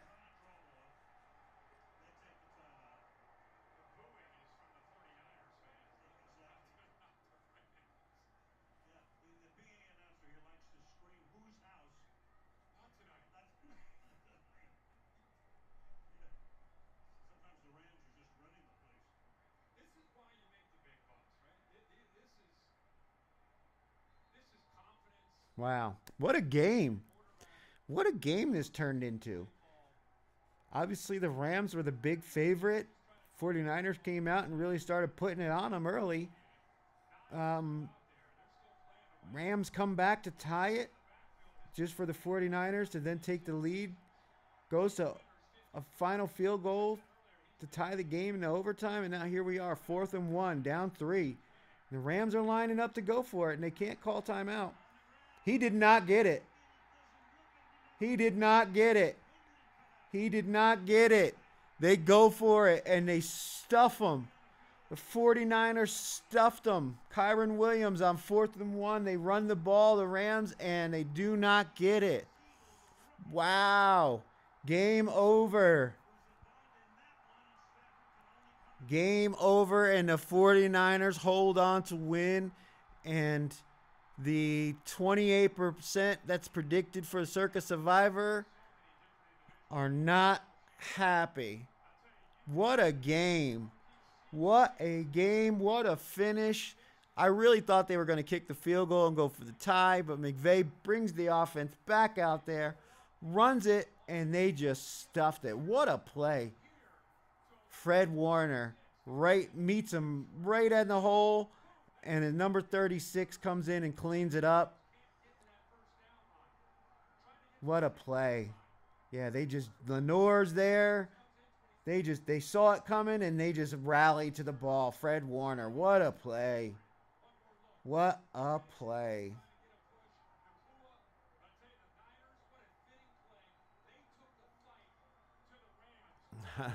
What a finish. And there it is, folks. The San Francisco 49ers, 8.5-point underdogs, go into Los Angeles and pull off the upset 26-23. Well, I want to thank everyone for joining me on this stream. This was an incredible watch. You can always play back the earlier parts of the show for the line release and first thoughts. But again, we'll be on Saturday at 6 p.m. for the pick release show and the selection analysis, and we'll be watching the conclusion of the big college football games between number 3 Miami and number 18 FSU. number 1 Ohio State and Minnesota, and number 6 Texas A&M and Mississippi State. You can also join me next Thursday here at the Gambling Parlor for the Eagles and the Giants, and you can follow it up on Monday night at the conclusion of Monday Night Football with Late Night at the Lounge here on YouTube, where we go over the week's results and discuss any picks we might like for the upcoming week. Well, to everyone out there, again, I want to say thank you for coming to the stream. What a finish. 26-23, the San Francisco 49ers pull off the upset. If you had plus 8.5, congratulations. If you had the over 47, anything 46, 43.5, whatever you had, congratulations, because you cashed the over as well. To everyone out there, I hope you made a lot of money, and I hope all your bets are winners. Have a great week, and I'll see you on Saturday.